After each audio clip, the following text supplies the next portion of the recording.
Hello everyone, कैसे हैं आप लोग। आज की क्लास में हम पढ़ने वाले हैं क्लास 10th साइंस का chapter number 13 magnetic effects of electric current. इसके पहले वाले चैप्टर में मतलब इलेक्ट्रिसिटी वाले चैप्टर में हमने पढ़ा था heating effect of electric current. किसी भी वायर से जब करंट गुजरता है तब वहाँ पे हीट प्रोड्यूस हो जाता है, इसको बोलते थे heating effect of electric current. इस चैप्टर में हमें पढ़ना है magnetic effect of electric current, मतलब जब किसी भी वायर से करंट गुजरेगा तो यहाँ पे मैग्नेटिक इफेक्ट प्रोड्यूस हो जाएगा। अब इसको साबित करने के लिए एक एक्टिविटी यहाँ पे बताया गया है। ज़्यादा कोई भारी सारी एक्टिविटी है नहीं, सिंपल सा एक्टिविटी है कि किसी भी आप कॉपर वायर कोई भी कंडक्टर ले लीजिए और उसमें से करंट पास कीजिए और पास में यहाँ पे एक कार्डबोर्ड में एक मैग्नेटिक कंपास रख दीजिए। ठीक है, आपको दिख रहा है यहाँ पे ये जो XY आपको दिख रहा है, ये एक लॉन्ग स्ट्रेट कंडक्टर है और ये ABCD एक कार्डबोर्ड पे एक मैग्नेटिक कंपास रखा हुआ है, उसका ये नीडल है जो एरो से दिखाया गया है। जैसे ही आप स्विच ऑन कीजिएगा, इस की को प्रेस कीजिएगा, वैसे ही ये जो कंपास का नीडल है वो डिफ्लेक्ट होगा। डिफ्लेक्ट होगा मतलब हिलेगा। ये तभी हिलता है जब आसपास इसका मैग्नेट हो। आसपास यहाँ पे मैग्नेट का काम कौन कर रहा है, ये XY कर रहा है। तो जैसे ही हम किसी कंडक्टर से करंट भेजते हैं उसमें मैग्नेटिक इफेक्ट प्रोड्यूस होता है और उस मैग्नेटिक इफेक्ट के कारण ये जो कंपास का नीडल है वो डिफ्लेक्ट होता है। समझे। तो इस एक्टिविटी से ये प्रूव हो रहा है कि जो एक कोई भी करंट कैरिंग कंडक्टर है वो क्या प्रोड्यूस करता है, मैग्नेटिज्म प्रोड्यूस करता है। तो वही इस एक्टिविटी में लिखा हुआ है। ठीक है, तो we see that the needle is deflected, it means the electric current through the copper wire has produce the magnetic effect. समझ में आ गया। इसका मतलब हम बोल सकते हैं कि इलेक्ट्रिसिटी और मैग्नेटिज्म दोनों क्या है, लिंक्ड एक दूसरे से। तो अब देखिए, अब यहाँ पे एक बात समझना होगा। जैसे हमने देखा कि करंट पास होने से मैग्नेटिज्म प्रोड्यूस होता है, क्या उसका उल्टा भी हो सकता है क्या, कि अगर हम किसी मैग्नेट को मूव कराएं तो क्या उससे करंट प्रोड्यूस हो सकता है क्या? तो बिल्कुल हो सकता है। इसको हम लोग बोलते हैं electric effect of moving magnet. जब भी किसी मैग्नेट को मूव करते हैं तो वहाँ पे इलेक्ट्रिसिटी प्रोड्यूस हो जाता है। तो इस चैप्टर में हमें यही दो चीज़ पढ़ना है। पहला तो हमें पढ़ना है magnetic effect of electric current और दूसरा चीज़ है electric effect of moving magnet. ये दो चीज़ हमें पढ़ना है। तो पहला वाला जो इफेक्ट है ना, magnetic effect of electric current, इसका यूज़ किया जाता है इलेक्ट्रिक मोटर्स में। और दूसरा वाला जो इफेक्ट है electric effect of moving magnet, इसका यूज़ किया जाता है इलेक्ट्रिक जनरेटर में। ठीक है, तो ये सब चीज़, ये हो गया ब्रीफ इंट्रोडक्शन। ये सब चीज़ हमें इस चैप्टर में पढ़ना है। चलिए स्टार्ट करते हैं। उससे पहले यहाँ पे एक महान इंसान के बारे में आपको पता होना चाहिए। इनका नाम है हैंस क्रिश्चियन ओस्टेड। यही वो इंसान है जिसके कारण आज हम इस चैप्टर को पढ़ पा रहे हैं। इन्होंने ही सबसे पहले इलेक्ट्रोमैग्नेटिज्म को डिस्कवर किया था। ठीक है, इन्होंने डिस्कवर किया था कि जब भी हम किसी करंट कैरिंग कंडक्टर को के आसपास किसी कंपास नीडल को रखते हैं तो वो कंपास नीडल डिफ्लेक्ट होता है। ठीक है, तो इन्होंने ही सबसे पहले ये नोटिस किया था। तो बस आपको इनका यहाँ पे सिर्फ नाम पता होना चाहिए और कुछ नहीं है यहाँ से। ठीक है, चलिए अब अगले टॉपिक में मूव करते हैं। अगला टॉपिक है magnetic field and field lines. बहुत इंपॉर्टेंट। लेकिन मैग्नेटिक फील्ड और फील्ड लाइंस क्या होता है, इसको समझने से पहले दो तीन बेसिक बात आपको पता होना चाहिए। सबसे पहला, अभी हमने देखा कि किसी भी मैग्नेटिक कंपास का जो नीडल है वो नीडल क्या होता है, डिफ्लेक्ट हो जाता है जब हम उसको किसी बार मैग्नेट के पास रखते हैं। तो बार मैग्नेट क्या होता है, आप इस पिक्चर में देख पा रहे हैं। इस शेप के मैग्नेट को बार मैग्नेट बोलते हैं। यहाँ पे कई सारे शेप दिखाए गए हैं, तो आपको ऐसे दो याद रखना है, सिर्फ बार मैग्नेट और हॉर्सशू मैग्नेट। ये दोनों का नाम और शेप याद कर लीजिए। ठीक है, अब देखिए, तो हमें पता है कि जो कंपास का नीडल है वो डिफ्लेक्ट होता है जब हम उसको किसी बार मैग्नेट के आसपास रखते हैं। तो ऐसा क्यों होता है? ऐसा इसलिए होता है कि जो कंपास नीडल है ना, वो खुद ही एक क्या है, छोटा सा बार मैग्नेट है। तो जब दो मैग्नेट को आसपास रखेंगे, एक तो नीडल खुद ही एक मैग्नेट हो गया और बार मैग्नेट तो मैग्नेट है ही, तो दोनों मैग्नेट को जब आसपास रखेंगे तो दोनों एक दूसरे पे फोर्स एक्सर्ट करेंगे और उसी फोर्स के कारण ये जो कंपास का नीडल है वो डिफ्लेक्ट होता है। इतना समझे। और देखिए, और एक बात है यहाँ पे कि जब भी हम किसी मैग्नेट को एक धागे से टांग कर ऐसे छोड़ दें हवा में, तो वो मैग्नेट एक स्पेसिफिक डायरेक्शन में ही रुकता है और हमें पता है वो नॉर्थ साउथ डायरेक्शन में रुकता है। तो किसी भी बार मैग्नेट का वो हिस्सा, वो पॉइंट जो नॉर्थ की तरफ पॉइंट कर रहा होता है, उस पोल को बोलते हैं नॉर्थ पोल। और वो पॉइंट जो साउथ की डायरेक्शन में जो रुका हुआ होता है उसको बोलते हैं साउथ पोल। ये सबको पता है ये सब बात। ठीक है, तो उसी तरीके से जो कंपास है, जो मैग्नेटिक कंपास है ना, तो उसका नीडल भी, तो ये नीडल तो खुद ही एक बार मैग्नेट है, तो इसको भी जब हम लोग ऐसे ही छोड़ देंगे, फ्रीली रखे रहेंगे कहीं पर, तो ये हमेशा नॉर्थ साउथ डायरेक्शन में ही रुका होता है। तो इसका वो हिस्सा जो नॉर्थ की तरफ पॉइंट कर रहा है उसको हम लोग बोलते हैं नॉर्थ पोल, और वो हिस्सा जो साउथ की तरफ पॉइंट कर रहा होता है उसको बोलते हैं साउथ पोल। ठीक है, तो वही यहाँ पे लिखा है कि the ends of the compass needle के जो एंड होते हैं ना, वो अप्रॉक्सीमेटली कहाँ पॉइंट कर रहे होते हैं, towards north and south direction में पॉइंट कर रहे होते हैं। तो एंड पॉइंटिंग टुवर्ड्स नॉर्थ को बोला जाता है नॉर्थ सीकिंग या फिर नॉर्थ पोल। सिंपली हम लोग नॉर्थ पोल बोल के जानते हैं। और द अदर एंड जो साउथ की तरफ पॉइंट कर रहा होता है उसको हम लोग बोलते हैं साउथ सीकिंग या फिर साउथ पोल, ठीक है। और एक छोटा सा बात ये भी है कि लाइक पोल्स रिपेल, जैसे कि नॉर्थ पोल, 2 मैग्नेट का नॉर्थ पोल अगर आप चिपकाने की कोशिश कीजिएगा तो कभी नहीं चिपकेगा, वो एक दूसरे को ढकेलेंगे उल्टा। और वैसे ही अगर अनलाइक पोल्स ले लीजिए, नॉर्थ साउथ ले लीजिए, तो वो दोनों एक दूसरे को क्या करेंगे, अट्रैक्ट करेंगे। तो ये सब बेसिक बात है जो सबको पता है लगभग, ठीक है। तो यहाँ पे क्वेश्चन देखिए, क्या है क्वेश्चन कि why does a compass needle get deflected when brought near a bar magnet. तो जब एक कंपास नीडल को बार मैग्नेट के पास लाया जाता है तो क्यों डिफ्लेक्ट होता है वो, तो क्योंकि कंपास नीडल खुद ही एक बार मैग्नेट है और दोनों ही मैग्नेट एक दूसरे के ऊपर फोर्स एक्सर्ट करते हैं, जिस वजह से ये कंपास नीडल जो है वो डिफ्लेक्ट हो जाता है। समझे इतना? चलिए अब हम समझते हैं जो सबसे काम का बात है वो मैग्नेटिक फील्ड, ये क्या होता है। इसको समझने से पहले एक छोटा सा एक्टिविटी यहाँ पे दिया गया है। देखिए इस एक्टिविटी में बोला गया है कि आप एक सबसे पहले वाइट शीट ऑफ पेपर ले लीजिए, ठीक है। इस पेपर के बीचों बीच एक बार मैग्नेट को रख दीजिए और उसके बाद इस पेपर पर कुछ आयरन फिलिंग्स, जो आयरन के छोटे छोटे टुकड़े हैं वो यहाँ पे बिखेर दीजिए, आयरन पाउडर जैसा होता है, ठीक है। यहाँ पे बिखेर दीजिए। बिखेरने के बाद आप इस कार्डबोर्ड को, जो वाइट शीट ऑफ पेपर था, उसको 2-3 बार टैप कीजिए, 2-3 बार उंगली से हल्का हल्का टैप कीजिए। तो आप पाएंगे टैप करने का बाद ये जो आयरन फिलिंग्स है वो एक डिफिनिट पैटर्न में अरेंज हो जाते हैं, जैसे कि इस पिक्चर में दिखाया गया है, आप यहाँ पे देख पा रहे हैं। तो देखिए ये है एक वाइट शीट ऑफ पेपर जिसको किसी कार्डबोर्ड पे चिपका दिया गया था और इस पेपर के बीचों बीच में एक बार मैग्नेट रखा गया है। इसका ये हो गया नॉर्थ पोल और ये हो गया साउथ पोल। और इसी पेपर पे थोड़े छोटे छोटे आयरन फिलिंग्स, उसको यहाँ पे बिखेर दिया गया। और बिखेरने के बाद जब इस बोर्ड को 2-3 बार टैप किया गया, 2-3 बार ठोका गया, तब ये जो आयरन फिलिंग्स है ये डेफिनेट पैटर्न में अरेंज हो गया। आपको ये पैटर्न दिख रहा है, लाइन लाइन जैसा ये पैटर्न, ठीक है, ये डेफिनेट पैटर्न में अरेंज हो गए। तो ऐसा क्यों हुआ? ऐसा इसलिए हुआ क्योंकि ये जो मैग्नेट है ना, ये मैग्नेट अपना फोर्स एक्सर्ट किया होगा इन सब आयरन फिलिंग्स पे, ठीक है। मैग्नेट का फोर्स का वजह से ये आयरन फिलिंग्स पे कुछ फोर्स पड़ा, जिस वजह से ये लोग ऐसे पैटर्न में अरेंज हो गए हैं। समझ रहे बात का गहराई? तो देखिए, तो मैग्नेट के आसपास का वो रीजन, ये तो मैग्नेट के आसपास का वो रीजन है जहाँ पे मैग्नेट का फोर्स को फील किया जा सका। तो मैग्नेट के आसपास का वो रीजन जहाँ पे उसके फोर्स को डिटेक्ट किया जा सके, उस आसपास के रीजन को हम लोग बोलते हैं मैग्नेटिक फील्ड। समझ में आया? काफ़ी इजी कॉन्सेप्ट है ये जो मैग्नेटिक फील्ड लिखा हुआ था उसका मतलब हमने समझा कि मैग्नेट के आसपास का वो रीजन जहाँ पे इसके फोर्स को डिटेक्ट किया जा सके।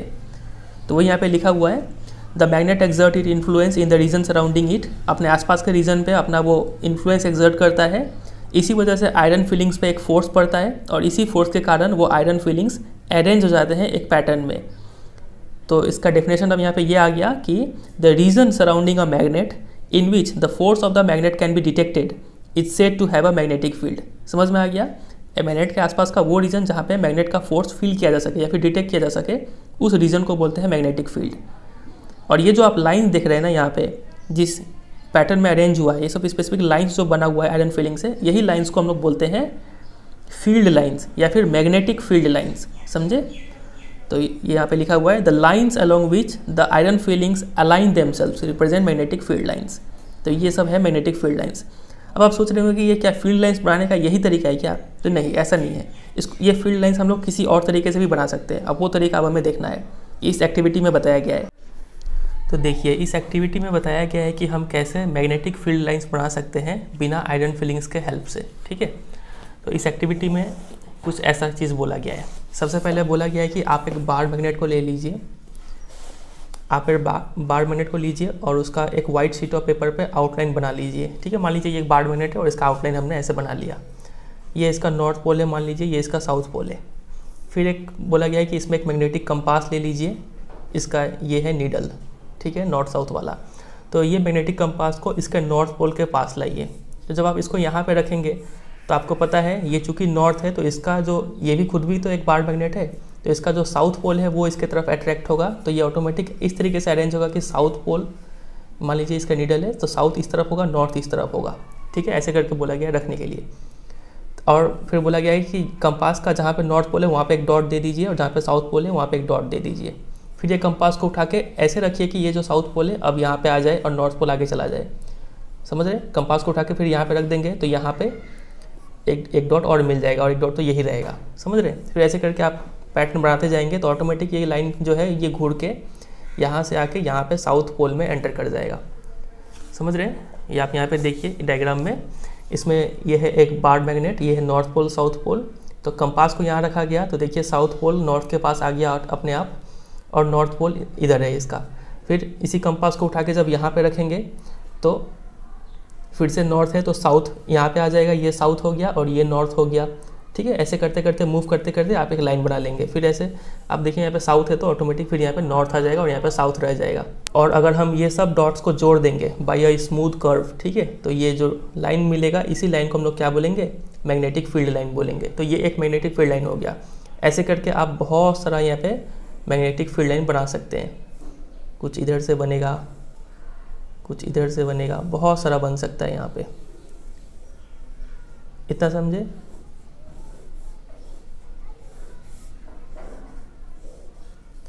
तो आप देखिए यहाँ पे क्या क्या चीज़ लिखा हुआ है।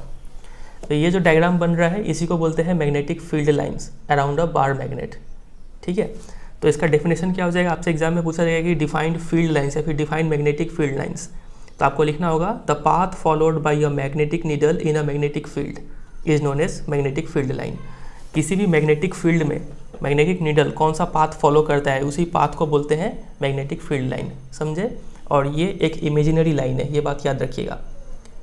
इमेजिनरी लाइन बोलने का मतलब क्या ये रियल में एग्जिस्ट करता है? क्या आप कोई मैग्नेट लेंगे तो उसके आसपास क्या आपको लाइंस देखने को मिलता है? क्या नहीं देखने को मिलता है ना। ये तो बस हम लोग का मन का ख्याल से हम लोग ने इसको बना दिया है ताकि कुछ फेनोमेनन को स्टडी करने में आसानी हो। ठीक है, इसलिए ये क्या है, इमेजिनरी लाइन है, रियल लाइन नहीं है ये सब। तो हमने समझ लिया मैग्नेटिक फील्ड लाइन होता क्या है और इसको बनाया कैसे जाता है। अब बात करें इसका डायरेक्शन कैसे पता चलेगा। ठीक है, तो इसका डायरेक्शन वही डायरेक्शन होता है जिस डायरेक्शन में नॉर्थ पोल पॉइंट कर रहा होता है मैग्नेटिक कंपास का। तो फॉर एग्जांपल अगर हम यहाँ पे मान लीजिए किसी मैग्नेटिक कंपास को रख देंगे तो इसका नॉर्थ पोल जो है वो इस दिशा में पॉइंट कर रहा होगा और साउथ नॉर्थ के पास मूव कर रहा होगा, पॉइंट कर रहा होगा। ठीक है, तो नॉर्थ चूँकि उस डायरेक्शन में पॉइंट कर रहा है तो ये जो मैग्नेटिक फील्ड लाइन का डायरेक्शन होगा वो ऐसे होगा। समझ रहे हैं? एक एरो से दिखा देते हैं हम लोग। वैसे ही यहाँ पे भी, यहाँ पे अगर हम कंपास को रखेंगे तो चूंकि ये नॉर्थ है तो इस तरफ साउथ होगा और इस तरफ नॉर्थ पोल होगा इसका। समझ रहे? तो नॉर्थ इधर पॉइंट कर रहा है मतलब इसका डायरेक्शन इस साइड से होगा। समझ रहे? तो इसीलिए हम लोग कन्वेंशनली क्या ले लेते हैं, हम लोग हमेशा ये मान लेते हैं कि कोई एक बार मैग्नेट है और ये साउथ पोल है, ये नॉर्थ पोल है, तो ऑलवेज जो मैग्नेटिक लाइन है वो नॉर्थ पोल से निकल रहा होता है। ठीक है, आप यहाँ पे देख पा रहे हैं। तो मैग्नेटिक फील्ड लाइन सब बनाएंगे तो ऐसे करके तो बनाएंगे ही, ऐसे बहुत सारा लाइन्स बनाएंगे और उसमें डायरेक्शन देंगे, हमेशा वो नॉर्थ से निकल रहा होगा ऐसे ऐसे करके। ठीक है, आप जो बुक में भी डायग्राम देख रहे हैं यहाँ पे ये बार मैग्नेट है, यहाँ नॉर्थ है यहाँ साउथ है, बहुत सारा लाइंस बना दिया गया और देखिए एरो इस तरीके से दिया गया है, नॉर्थ से निकल रहा है साउथ में एंटर कर रहा है। तो ये दो बात हमने समझा। अब देखिए कुछ प्रॉपर्टीज़ का बात करेंगे, properties of magnetic field lines. सबसे पहला प्रॉपर्टी, मैग्नेटिक फील्ड जो है ये ऐसा क्वांटिटी है जिसमें डायरेक्शन और मैग्नीट्यूड दोनों चीज़ होता है।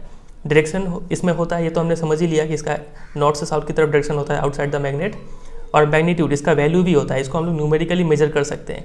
ठीक है, टेस्ला में फॉर एग्जांपल कोई बोल सकता है कि यहाँ पे मैग्नेटिक फील्ड का जो स्ट्रेंथ है वो मान लीजिए 10 टेस्ला, ऐसा कुछ बोल सकते हैं हम लोग। ठीक है, तो न्यूमेरिकली मेजर कर सकते हैं, वैल्यू होता है इसका और डायरेक्शन भी होता है। ये पहला इसका फीचर हो गया। दूसरा फीचर है इसके डायरेक्शन के बारे में। तो देखिए डायरेक्शन कैसा इसका लिया जाता है, the direction of magnetic field is taken to be the direction in which the north pole of the compass needle moves inside it. तो अगर मैग्नेटिक फील्ड में जिस डायरेक्शन में नॉर्थ पोल मूव कर रहा है ना, उसी डायरेक्शन में मैग्नेटिक फील्ड का डायरेक्शन होता है, जो हम अभी आपको यहाँ पे समझाए। इसीलिए हम लोग कन्वेंशनली क्या ले लेते हैं, मैग्नेटिक फील्ड का डायरेक्शन नॉर्थ पोल से साउथ पोल की तरफ ले लेते हैं। ठीक है, तो वही यहाँ पे लिखा है कि therefore it is taken by convention that the field lines emerge from north pole and merge at the south pole। ठीक है, तो ये होता है आउटसाइड द मैग्नेट। लेकिन अगर इनसाइड बात करें तो इनसाइड में मैग्नेटिक फील्ड लाइन साउथ से नॉर्थ की तरफ मूव कर रहा होता है। ये देखिए पहले तो यहाँ से निकला, नॉर्थ से होकर साउथ में एंटर किया और फिर साउथ से होकर नॉर्थ में जाएगा। तो आउटसाइड द मैग्नेट डायरेक्शन क्या हो जाएगा, नॉर्थ पोल से साउथ पोल, और इनसाइड द मैग्नेट डायरेक्शन हो जाएगा साउथ पोल से नॉर्थ पोल। समझे इतना? तो वही यहाँ पे लिखा हुआ है। तो इस दोनों बात से हम लोग बोल सकते हैं कि मैग्नेटिक फील्ड लाइन जो है वो क्या है, क्लोज्ड कर्व है, क्लोज एंड कंटिन्यूअस कर्व, कहीं पे ब्रेक नहीं आ रहा है। समझे? तो अभी तक हमने दो फीचर समझा इसका, दो क्या तीन फीचर समझा। पहला कि इसमें बोथ डायरेक्शन प्लस मैग्नीट्यूड दोनों चीज़ होता है। दूसरा फीचर हमने समझा कि इसका डायरेक्शन जो होता है outside the magnet north to south होता है और inside the magnet south to north होता है।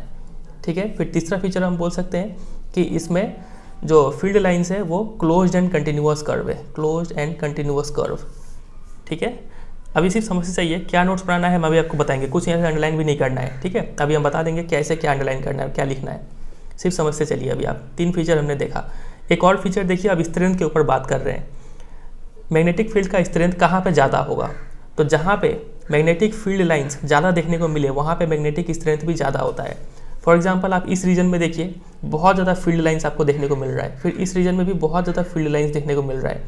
तो ये 2 ऐसे रीजन है जहाँ पे मैग्नेटिक फील्ड काफ़ी स्ट्रॉन्ग है, और यहाँ पे देखिए थोड़ा कम मैग्नेटिक फील्ड लाइंस है, तो यहाँ पे स्ट्रेंथ थोड़ा कम होगा इनके कंपैरिजन में।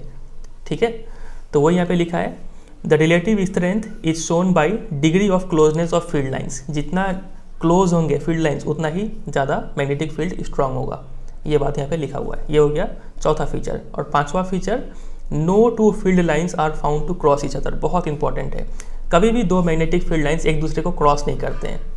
क्यों क्रॉस नहीं करेंगे, क्योंकि देखिए मान लीजिए ये कोई बार्ड मैग्नेट है और इसके पास आपने कुछ, ये एक मैग्नेटिक फील्ड लाइन्स है और दूसरा आपने ये मैग्नेटिक फील्ड लाइन बना दिया, आपने यहाँ पे इसको क्रॉस करवा दिया। ये गलत है। वैसे क्यों गलत है, क्योंकि मान लीजिए यहाँ पे आप कंपास रखेंगे तो कंपास का नीडल किस डायरेक्शन में पॉइंट करेगा, इस डायरेक्शन में पॉइंट करेगा ना कि इस डायरेक्शन में पॉइंट करेगा। कोई एक जगह ही तो कंपास का नीडल शो करेगा ना, तो इसका मतलब ऐसा तो हो नहीं सकता है कभी, ये तो पॉसिबल ही नहीं है कि कंपास दोनों जगह शो कर दे, कोई एक ही जगह शो करेगा। इसका मतलब आपने जो लाइन बनाया है वो क्या बनाया है, गलत बनाया है। ठीक है, तो यहाँ पे लिखा हुआ है कि no two field lines are found to cross each other, क्योंकि अगर वो करते हैं ऐसा, if they did it would mean that at the point of intersection, जहाँ पे इंटरसेक्ट हो रहा है वहाँ पे क्या होगा, the compass needle would point towards 2 direction. Compass रखेंगे तो वो 2 डायरेक्शन को शो करेगा, जो कि विच इज़ नॉट पॉसिबल। ठीक है, बहुत इंपॉर्टेंट है ये, एग्जाम में क्वेश्चन बहुत बार आ चुका है आपके। तो ये हो गया कुछ फीचर्स। अगर पूरे फीचर को हम समराइज करना चाहें तो देखिए 5 फीचर यहाँ पे लिखा हुआ है। सबसे पहला, magnetic field is a quantity that has both direction and magnitude, समझ में आ गया। दूसरा feature, a magnetic field line is directed from north pole to south pole outside the magnet, ये भी समझ में आ गया। Number 3, a magnetic field line is a closed and continuous curve, ये भी समझ में आ गया। Number 4, closer the field lines stronger is the magnetic field and vice versa is also true. तो जितने ज़्यादा फील्ड लाइन्स पास होंगे उतना ज़्यादा मैग्नेटिक फील्ड स्ट्रांग होगा, और इसका उल्टा भी सही होगा। ठीक है, और पॉइंट नंबर 5 कि know field lines intersect each other, because if 2 lines meet it would mean that at the point of intersection the compass needle would point towards 2 directions which is not possible। समझ में आ गया ये 5 feature, तो अच्छे से इसको आपको याद कर लेना है। चलिए अब देखते हैं किस किस टाइप के क्वेश्चन यहाँ पे पूछे जा सकते हैं आपसे एग्जाम में। देखिए सबसे पहला क्वेश्चन तो ये देंगे आपको कि what are magnetic field lines. तो डेफिनेशन आपको पता ही है, the path followed by a magnetic needle in a magnetic field is known as magnetic field lines. ठीक है, और देखिए इसी में आपको और क्वेश्चन पूछेंगे कि justify the following statement. Number A, 2 magnetic field lines never intersect each other, 2 field lines कभी इंटरसेक्ट नहीं करेंगे। क्यों, तो रीजन समझ में आ गया है, वो लिखना है आपको। और क्वेश्चन नंबर बी है, magnetic field lines are closed curve, ये जो मैग्नेटिक फील्ड लाइन्स है ये क्लोज कर्व है, इसको एक्सप्लेन करना है। तो इसके लिए आप यही लिखेंगे, क्योंकि outside the magnet the direction of magnetic field line is from north pole to south pole and inside the magnet the magnetic field line is directed from south pole to north pole, hence magnetic field lines are closed and continuous curve। ठीक है, आपको inside और outside वाला बात लिख देना है यहाँ पे, इसी से ये जस्टिफाई हो जाएगा। The given magnet is divided into 3 parts A B C, एक मैग्नेट है 3 पार्ट में उसको डिवाइड कर दिया गया है ए बी सी। ठीक है, ये है ए और ये है बी और ये है सी। उसके बाद बोला है name the parts where the strength of the magnetic field is maximum and number 2 minimum. तो कहाँ पे मैग्नेटिक फील्ड स्ट्रांग होगा, मैक्सिमम होगा, तो हमें पता है पोल्स के टाइप सामने, जैसे कि ए और सी में, चाहे वो नॉर्थ पोलो साउथ पोलो जो भी हो, यहाँ पे मैग्नेटिक फील्ड मैक्सिमम होगा और यहाँ पे मिनिमम होगा। ठीक है, फिर पूछा गया है कि how will the density of magnetic field lines differ at these parts. तो density of magnetic field lines का डेंसिटी कहाँ पे ज़्यादा होगा, तो जहाँ पे मैग्नेटिक फील्ड स्ट्रॉन्ग है इसका मतलब वहाँ पे मैग्नेटिक फील्ड लाइंस भी ज़्यादा होगा। तो यहाँ पे डेंसिटी ज़्यादा होगा, सी में और ए में भी ज़्यादा होगा और बी में कम होगा डेंसिटी। ठीक है, तो ये इसका आंसर होगा। ठीक है, और कुछ क्वेश्चंस देखते हैं। अब देखिए आपसे क्वेश्चन कुछ ऐसे पूछ सकते हैं, आपको 2 मैग्नेट बना के दे देंगे यहाँ पे डायग्राम में, एक मैग्नेट है ये और एक मैग्नेट है ये, इसमें ये मान लीजिए साउथ पोल नॉर्थ पोल और ये हो गया आपका साउथ पोल नॉर्थ पोल और ये है पी क्यू, और बोलेंगे आपको कि P और Q के बीच में मैग्नेटिक फील्ड लाइन बना के दिखाओ। तो आपको मैग्नेटिक फील्ड लाइन बनाना है और हमें पता है कि मैग्नेटिक फील्ड लाइन नॉर्थ से साउथ की तरफ मूव करता है। तो ये रहा नॉर्थ, ये रहा साउथ, तो यहाँ पे आप मैग्नेटिक फील्ड लाइन्स बना दीजिए और डायरेक्शन ऐसे करके शो कर दीजिए। ठीक है, तो बस इतना सा कर देना है, यही हो जाएगा इसका answer. The magnetic field of two magnets are shown in the figure A and B. ठीक है, दो फिगर में दो टाइप का मैग्नेटिक फील्ड शो किया गया है। फिर आपको बताना है कि दोनों में से कौन सा करेक्ट पैटर्न है। तो पैटर्न ए में देखिए मैग्नेटिक फील्ड लाइंस क्या कर रहे हैं, इंटरसेक्ट कर रहे हैं, कट रहे दो मैग्नेटिक फील्ड लाइंस। तो ऐसा तो हो नहीं सकता है, तो जो फिगर ए है वो गलत है। ठीक है, ऑप्शन नंबर बी राइट होगा यहाँ पे। Give reason for your answer, तो रीजन यही होगा कि no two field lines are found to cross each other. ठीक है, फिर बोला गया है कि also name the poles of the magnet facing each other. Poles भी बताने के लिए बोला गया है। तो इस फिगर में आप देख रहे हैं कि यहाँ पे मैग्नेटिक फील्ड लाइंस कुछ ऐसे निकला हुआ है और यहाँ पे कुछ ऐसे निकला हुआ है और ऐसे करके एरो है यहाँ पे। ठीक है, तो अब यहाँ से निकल रहा है, इसका मतलब तो ये तो श्योर है कि ये नॉर्थ पोल है। ठीक है, और चूंकि दोनों यहाँ से यहाँ मूव भी नहीं कर रहा है तो यहाँ से भी निकल रहा है, मतलब ये भी क्या हो गया, नॉर्थ पोल हो गया। अगर यहाँ पे साउथ पोल होता तब, अगर मान लीजिए यहाँ पे साउथ पोल होता, ये नॉर्थ होता, तब इसका डायरेक्शन ऐसे हो रहा होता, समझ रहे। लेकिन यहाँ पे चूंकि ऐसे ऐसे बना हुआ है तो समझ में आ रहा है दोनों क्या है, नॉर्थ नॉर्थ पोल है। अगर मान लीजिए यही क्वेश्चन कुछ ऐसे पूछा होता, कुछ ऐसे पूछा होता, सेम डायग्राम है लेकिन अब की बार एरो ऐसे ऐसे दिया हुआ है, एरो यहाँ पे एंटर कर रहा है मान लीजिए। ठीक है, तब एंटर कर रहा है मतलब ये क्या हो जाता, साउथ पोल, और ये भी हो जाता साउथ पोल। समझ पा रहे हैं बात कह रही। तो ये एक टाइप का क्वेश्चन होता है। ये यहाँ पे ऐसे क्वेश्चन पूछेंगे कि identify the poles of the magnet in the given figure 1 and 2। एक फिगर ऐसा बना हुआ है और बोला गया है कि इसमें आप पोल्स बताओ, और कुछ ऐसा मैग्नेटिक फील्ड लाइंस बना हुआ है, यहाँ से दो लाइन है, यहाँ से दो लाइन है। फिर एक फिगर ऐसा है, ये तो देखा हुआ फिगर है, यहाँ पे मैग्नेटिक फील्ड लाइंस का डायरेक्शन ऐसा है। तो देखिए हम सारा खेल एरो से देख के बता सकते हैं। एरो जहाँ से निकल रहा होगा, ठीक है, यहाँ से निकल रहा है ये एरो, ठीक है, तो ये ऑटोमेटिक नॉर्थ पोल हो गया, और यहाँ से एंटर कर रहा है वो साउथ पोल हुआ। एरो यहाँ से निकल रहा है तो ये हो गया नॉर्थ पोल, यहाँ पे एंटर कर रहा है ये हो गया साउथ पोल। ठीक है, आप ये भी लिख सकते हैं, ये हो गया साउथ, ये हो गया नॉर्थ। समझे कि नहीं समझे? तो ऐसा टाइप का कुछ क्वेश्चन बनता है यहाँ पे। तो ये हमने ख़त्म कर लिया ये पूरा टॉपिक। मैग्नेटिक फील्ड क्या होता है, इसका डेफिनेशन क्या होता है, फिर फील्ड लाइंस क्या होता है, फील्ड लाइंस को बनाते कैसे हैं, डायग्राम बहुत इंपॉर्टेंट है ये वाला। ठीक है, साथ ही साथ इसका डायरेक्शन के साथ और इसका डेफिनेशन भी, मैग्नेटिक फील्ड लाइंस किसको बोलते हैं वो हमने किया, और साथ ही साथ यहाँ पे 5 features, very very very important. इतना चीज़ हमने ये कवर किया। चलिए आगे मूव करते हैं। अगला टॉपिक है magnetic field due to a current carrying conductor. अब कोई कंडक्टर है वो करंट कैरी कर रहा है, तो उसमें कैसा मैग्नेटिक फील्ड बनेगा, तो वो हमें इस टॉपिक में पढ़ना है। लेकिन उससे पहले एक यहाँ पे छोटा सा एक्टिविटी दिया गया है, तो इसको देख लेते हैं। इस एक्टिविटी में बोला गया है कि आप सबसे पहले एक सर्किट सेटअप कीजिए। इस तरीके से सर्किट सेटअप कीजिए कि आपको यहाँ पे एक कंडक्टर रखना है, कॉपर वायर रखना है, और उस कॉपर वायर के ठीक ऊपर एक मैग्नेटिक कंपास रखना है। ठीक है, अब देखिए इस सर्किट में क्या क्या है। यहाँ पे बैटरी है, ठीक है, प्लस माइनस प्लस, और हमें पता है कि जो प्लस साइन होता है वहाँ से करंट निकल रहा होता है। फिर ये है की, फिर यहाँ पे कंपास रखा हुआ है, ये वायर है, सिंपल सा सर्किट है। अब देखिए जैसे ही हमने यहाँ पे स्विच ऑन करेंगे ना, तो ये जो कॉपर वायर है यहाँ पे मैग्नेटिक फील्ड प्रोड्यूस हो जाएगा। इस वजह से जो मैग्नेटिक फील्ड की वजह से ये जो कंपास का नीडल है वो डिफ्लेक्ट होगा। अब यहाँ पे देखिए ये जो कंडक्टर है इसको नॉर्थ साउथ डायरेक्शन में रखा गया है, ठीक है, और करंट फ्लो कर रहा है यहाँ से यहाँ पे ना, मतलब नॉर्थ से साउथ की तरफ करंट फ्लो कर रहा है। तो जैसे ही हम स्विच ऑन करेंगे तो मैग्नेटिक इफेक्ट प्रोड्यूस होगा। इस वजह से ये जो नीडल है ये इस तरफ घुर जाएगा, ईस्ट की तरफ घुर जाएगा। इतना ठीक है। अब ईस्ट की तरफ क्यों घुमा वो बाद में समझते हैं, फिलहाल इतना मान लीजिए कि ये ईस्ट की तरफ घूम गया। अब क्या कीजिए कि आप करंट को पलट दीजिए, ये प्लस को इधर कीजिए, माइनस को इधर कर दीजिए, जैसा कि इसमें किया गया। ठीक है, प्लस इधर माइनस इधर। अब मतलब करंट अब यहाँ से यहाँ फ्लो कर रहा है, करंट अब इस डायरेक्शन में फ्लो कर रहा है, इसमें इस डायरेक्शन में फ्लो कर रहा था। तो जब करंट इस डायरेक्शन में फ्लो कर रहा है मतलब इसका ठीक उल्टा फ्लो कर रहा है ना, तो इसमें नीडल इस तरफ डिफ्लेक्ट किया था, इसमें क्या होगा कि नीडल इस तरफ डिफ्लेक्ट करेगा। इसका मतलब हम बोल सकते हैं यहाँ पे कि ये रहा, it means that the direction of magnetic field produced by the electric current is also reversed. अगर आप करंट का डायरेक्शन चेंज करते हैं तो मैग्नेटिक फील्ड का डायरेक्शन भी चेंज हो जाता है। ये बहुत इंपॉर्टेंट बात है। The deflection of the needle becomes opposite when the direction of current is reversed. तो इस एक्टिविटी का मेन उद्देश्य यही बताना था कि अगर हम करंट का डायरेक्शन चेंज करते हैं तो मैग्नेटिक फील्ड का डायरेक्शन भी चेंज हो जाता है। समझे ये बात का गहराई? बस इतना चीज़ आपको यहाँ पे पता रखना है, कुछ अंडरलाइन मत कीजिए, हम आगे आपको बताएंगे क्या अंडरलाइन करना है, सिर्फ समझते चलिए।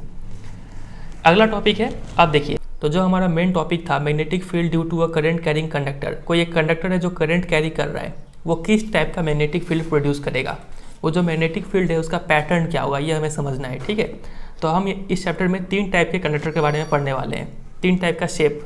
पहला होगा स्ट्रेट कंडक्टर, देखेंगे कि स्ट्रेट कंडक्टर कैसा मैग्नेटिक फील्ड प्रोड्यूस करता है, किस पैटर्न का। फिर उसके बाद दूसरा होगा सर्कुलर लूप, एक गोलाकार कंडक्टर से हम लोग करंट भेजेंगे और देखेंगे कि वहाँ पे मैग्नेटिक फील्ड कैसा प्रोड्यूस हो रहा है। और तीसरा और लास्ट है जो कि होगा सॉलिनॉइड। ठीक है, एक कॉइल से करंट भेजेंगे और देखेंगे कि वहाँ पे मैग्नेटिक फील्ड कैसा प्रोड्यूस हो रहा है। तो ये 3 चीज़ हमें अभी देखना है। चलिए स्टार्ट करते एक करके। सबसे पहला है magnetic field due to a current through a straight conductor. तो सबसे पहले एक एक्टिविटी यहाँ पे पढ़ते हैं, very very very important activity है ये, डायरेक्ट क्वेश्चन आता है इसके ऊपर। फिलहाल आप सिर्फ समझिए, हम बताएंगे कैसा क्वेश्चन आएगा। लिखा हुआ है टेक अ बैटरी 12 वोल्ट का, एक बैटरी लीजिए, वेरिएबल रेजिस्टेंस रियोस्टेट लीजिए, इससे हम लोग करंट बढ़ा या फिर घटा सकते हैं। एंड एमीमीटर ले लीजिए, एमीमीटर ऐसा डिवाइस होता है जो करंट को मेजर करता है। एक प्लग की ले लीजिए स्विच ऑन स्विच ऑफ करने के लिए, और एक स्ट्रेट थिक कॉपर वायर ले लीजिए। ठीक है, यही हमारा स्ट्रेट कंडक्टर का काम करेगा ये। फिर insert the thick wire through the centre normal to the plane of a rectangular cardboard. अब देखिए, एक कार्डबोर्ड ले लीजिए और उस कार्डबोर्ड के बीचों बीच एक होल कर दीजिए और उस होल में उस जो कॉपर वायर है उसको इंसर्ट कर दीजिए। ठीक है, ये रहा, यहाँ पे वैसा कुछ सेटअप किया गया है। उसके बाद connect the copper wire vertically between the points X and Y. तो यहाँ पे पॉइंट है एक्स और यहाँ पे पॉइंट है वाई, इस 2 पॉइंट के बीच में उस कॉपर वायर को कनेक्ट कर दीजिए इस सर्किट में, और फिर उसको सीरीज में कनेक्ट कर दीजिए पूरे को, लिखा हुआ है। फिर sprinkle some iron filings uniformly on the cardboard, इस कार्डबोर्ड पे आयरन फिलिंग्स बिखेर दीजिए। और फिर कीप द वेरिएबल रेयोस्टेट, ये कुछ काम का बात नहीं है, आगे बढ़ते हैं।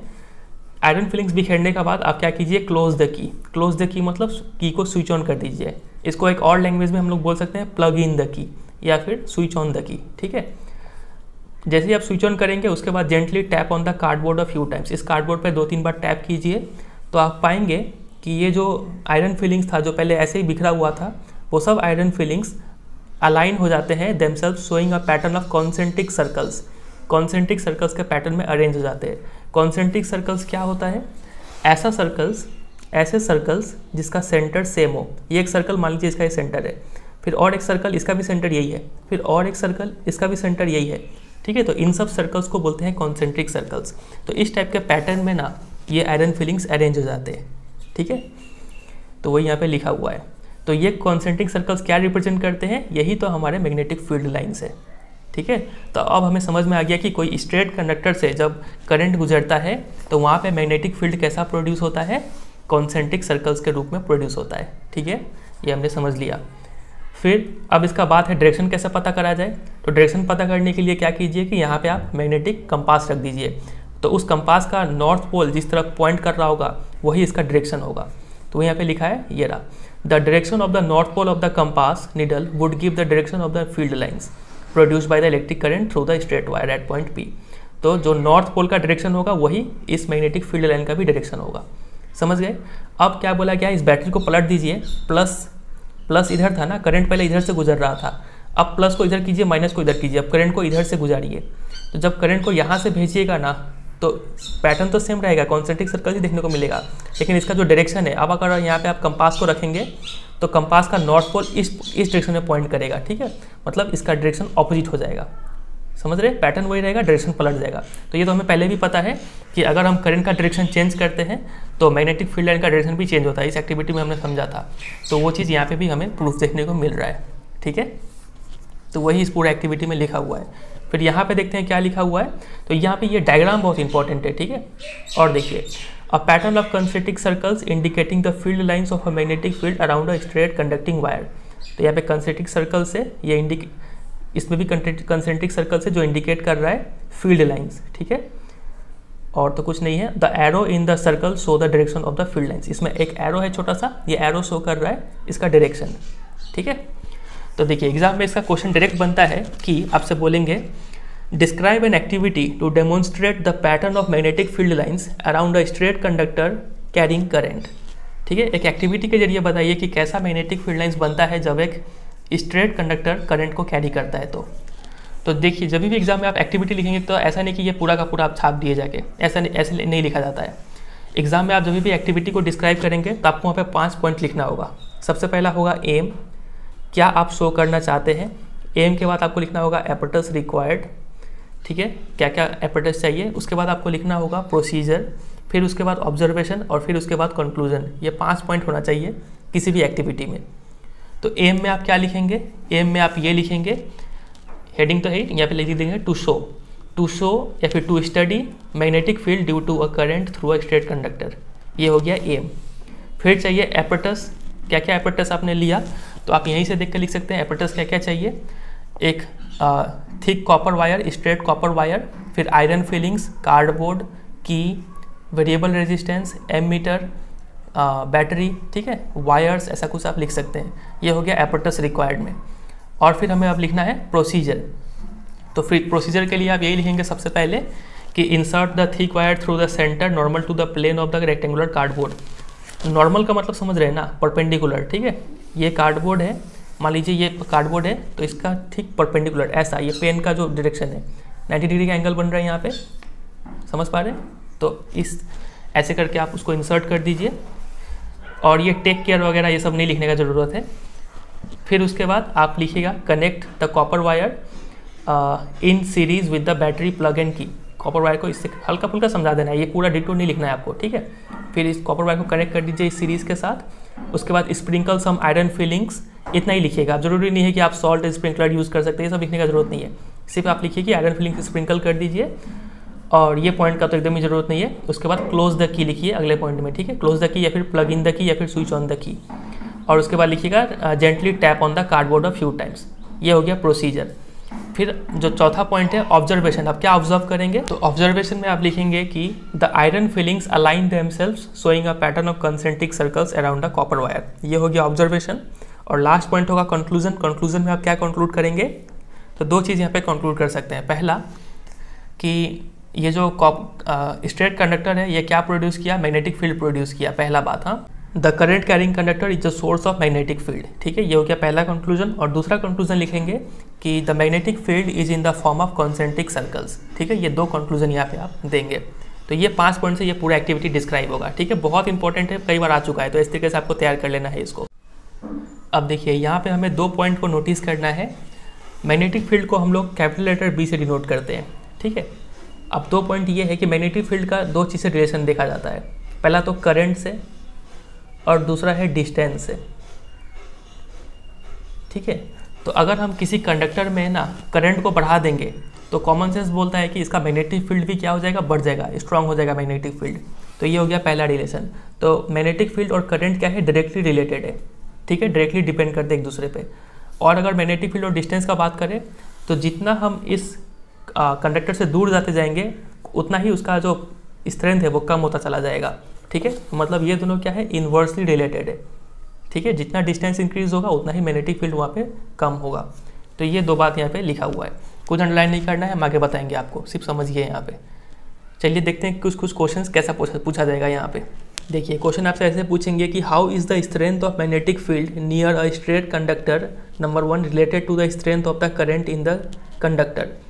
तो मैग्नेटिक फील्ड करंट के साथ कैसे रिलेटेड है, तो डायरेक्टली रिलेटेड है, ठीक है। अगर करंट बढ़ाएंगे तो मैग्नेटिक फील्ड का स्ट्रेंथ भी बढ़ जाएगा। पहले 1 का आंसर ये होगा। और question number 2 is affected by changing the direction of flow of the current in the conductor.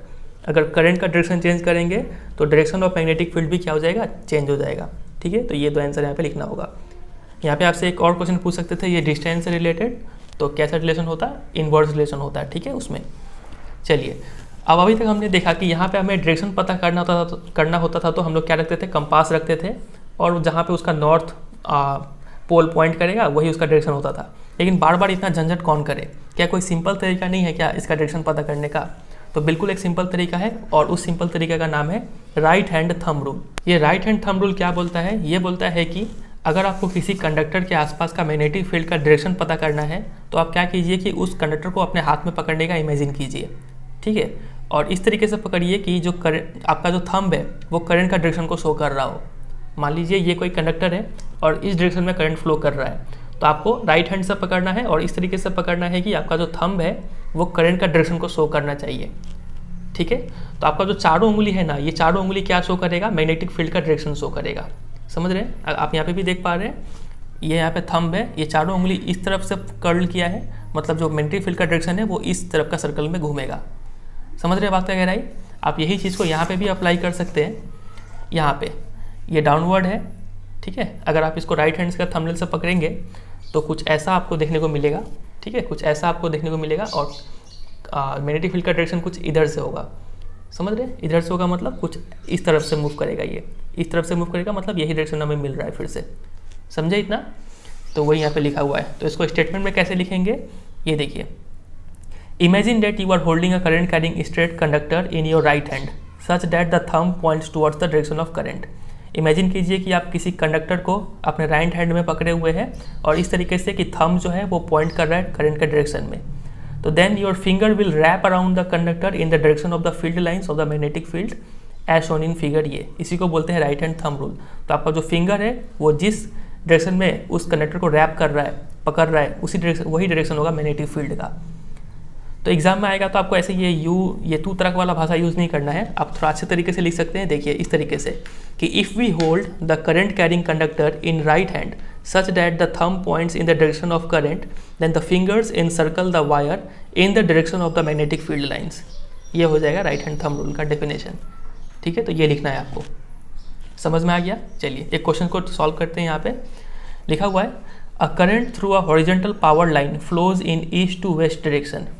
तो एक हॉरिजॉन्टल पावर लाइन है, सबसे पहले डायरेक्शन देख लेते हैं। यहाँ पे ये होता है नॉर्थ, ये होता है साउथ, ये होता है ईस्ट, ये होता है वेस्ट। तो करंट जो है वो ईस्ट से वेस्ट की तरफ फ्लो कर रहा है।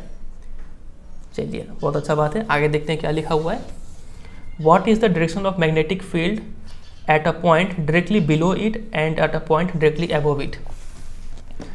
तो इस कंडक्टर के ठीक नीचे वाले पॉइंट पे, मान लीजिए ये कंडक्टर है, इसके ठीक नीचे वाले पॉइंट पे मैग्नेटिक फील्ड का डायरेक्शन क्या होगा और इसके ठीक ऊपर वाले पॉइंट पे मैग्नेटिक फील्ड का डायरेक्शन क्या होगा वो हमें बताना है। तो हम यहाँ पे राइट हैंड थंब रूल लगाएंगे जिससे कि हमें डायरेक्शन पता हो जाएगा। तो ये हमने राइट हैंड इसको ऐसा पकड़ लिया और थंब शो कर रहा है करंट का डायरेक्शन। तो नीचे की तरफ आप देखेंगे, नीचे की तरफ जो उंगली का डायरेक्शन है वो ऐसे मूव कर रहा है। समझ रहे, मतलब यहाँ पे north south, north to south downward की तरफ डायरेक्शन हो जाएगा मैग्नेटिक फील्ड का, नॉर्थ टू साउथ। और ऊपर में देख रहे हैं आप ऐसे करके ये ऊपर से घूमेगा, ऊपर में डायरेक्शन क्या हो जाएगा, साउथ से नॉर्थ। समझ रहे ना, इधर पे साउथ है, इधर पे नॉर्थ है, तो साउथ से नॉर्थ ऊपर की तरफ और नीचे में नॉर्थ से साउथ। ये आंसर हो जाएगा इसका। देखते हैं इन्होंने क्या लिखा हुआ है बुक में।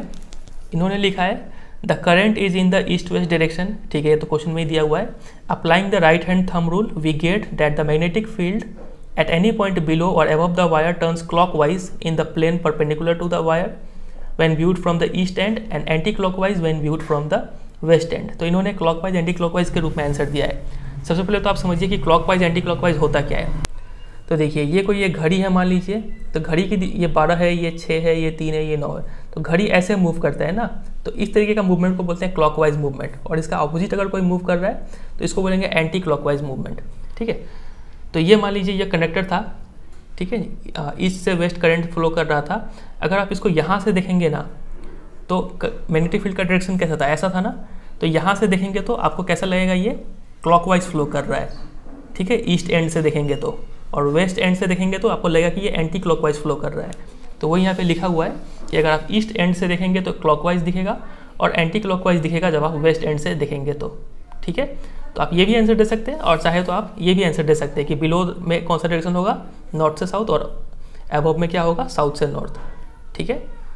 चलिए कुछ क्वेश्चन यहाँ पे देखते हैं। सबसे पहला क्वेश्चन है draw magnetic field lines around a bar magnet. अब ड्रॉ कर लेंगे, आपको ये वाला फिगर अच्छे से ड्रॉ करना है, ठीक है, ये वाला फिगर ध्यान रखिएगा। अगर आप इधर पे नॉर्थ और इधर पे साउथ देते हैं तो डायरेक्शन भी चेंज हो जाएगा, हाँ, ये एरो उस तरफ से हो जाएगा। और ध्यान रखिएगा कि कभी भी दो फील्ड लाइन्स को कहीं भी टच या फिर क्रॉस मत करवाइएगा, थोड़ा साफ डायग्राम बनाइएगा। चलिए दूसरा question, list the properties of magnetic lines of force. तो 5 प्रॉपर्टी हमने देखा, आप यहाँ पे लिख सकते हैं। Why don't two magnetic lines of force intersect each other. तो कभी भी दो मैग्नेटिक लाइन्स है वो कभी भी इंटरसेक्ट क्यों नहीं करते हैं? तो इसका रीज़न तो सिंपल है कि अगर वो इंटरसेक्ट करेंगे तो इसका मतलब होगा कि कंपास नीडल दो डायरेक्शन में पॉइंट कर रहा है, जो कि पॉसिबल नहीं है। ये लिखना होगा आपको, ठीक है। चलिए अब आते हैं दूसरे टाइप के कंडक्टर पे, जो कि है इन the form of circular loop. तो ये कोई सर्कुलर लूप का कोई कंडक्टर है, देखते हैं यहाँ पे मैग्नेटिक फील्ड कैसा प्रोड्यूस होता है। तो देखिए मान लीजिए ये कोई है सर्कुलर लूप, ठीक है, और इस सर्कुलर लूप में हमने करंट गुजार दिया। करंट जब इसे पास किया गया तो देखिए अगर आप इस छोटे से पॉइंट को इमेजिन कीजिए तो ये कहीं ना कहीं एक स्ट्रेट कंडक्टर की तरह काम कर रहा है। ये भी हल्का सा यहाँ पे स्ट्रेट कंडक्टर से भी इतने अगर देखें तो स्ट्रेट दिखेगा आपको, ये भी हल्का सा स्ट्रेट दिखेगा, छोटा सा छोटा पार्ट। तो हर एक पॉइंट में आपको क्या देखने को मिलेगा? Magnetic field lines concentric circles ही देखने को मिलेगा, ठीक है, पहले वाले केस की तरह।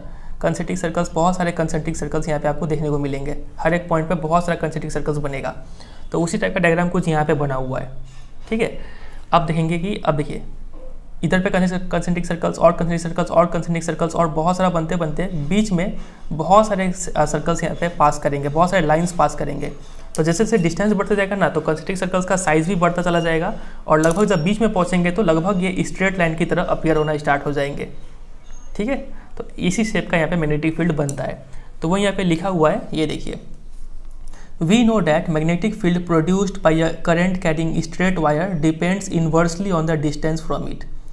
तो हमें पता है कि जो मैग्नेटिक फील्ड है वो इन्वर्सली डिपेंड करता है डिस्टेंस पे, ये वाला पॉइंट लिखा हुआ है, ठीक है। मैग्नेटिक फील्ड इन्वर्सली डिपेंड करता है डिस्टेंस पे। Similarly at every point of a current carrying circular loop, इसके हर एक पॉइंट पे the concentric circles representing the magnetic field around it would become larger and larger as we move away from the wire. तो जैसे जैसे आप wire से दूर मूव होते जाइएगा, ठीक है, पहले यहाँ पे तो चलिए आपको एक सर्कल देखने को मिल गया, फिर यहाँ पे भी और एक सर्कल बन गया, तो और एक सर्कल बन गया और एक सर्कल बन गया। जैसे जैसे आप इससे दूर होता जाइएगा, यहाँ पे आइएगा लगभग बीचों बीच में, तो ये थोड़ा स्ट्रेट लाइन की तरह दिखने को मिलेगा आपको।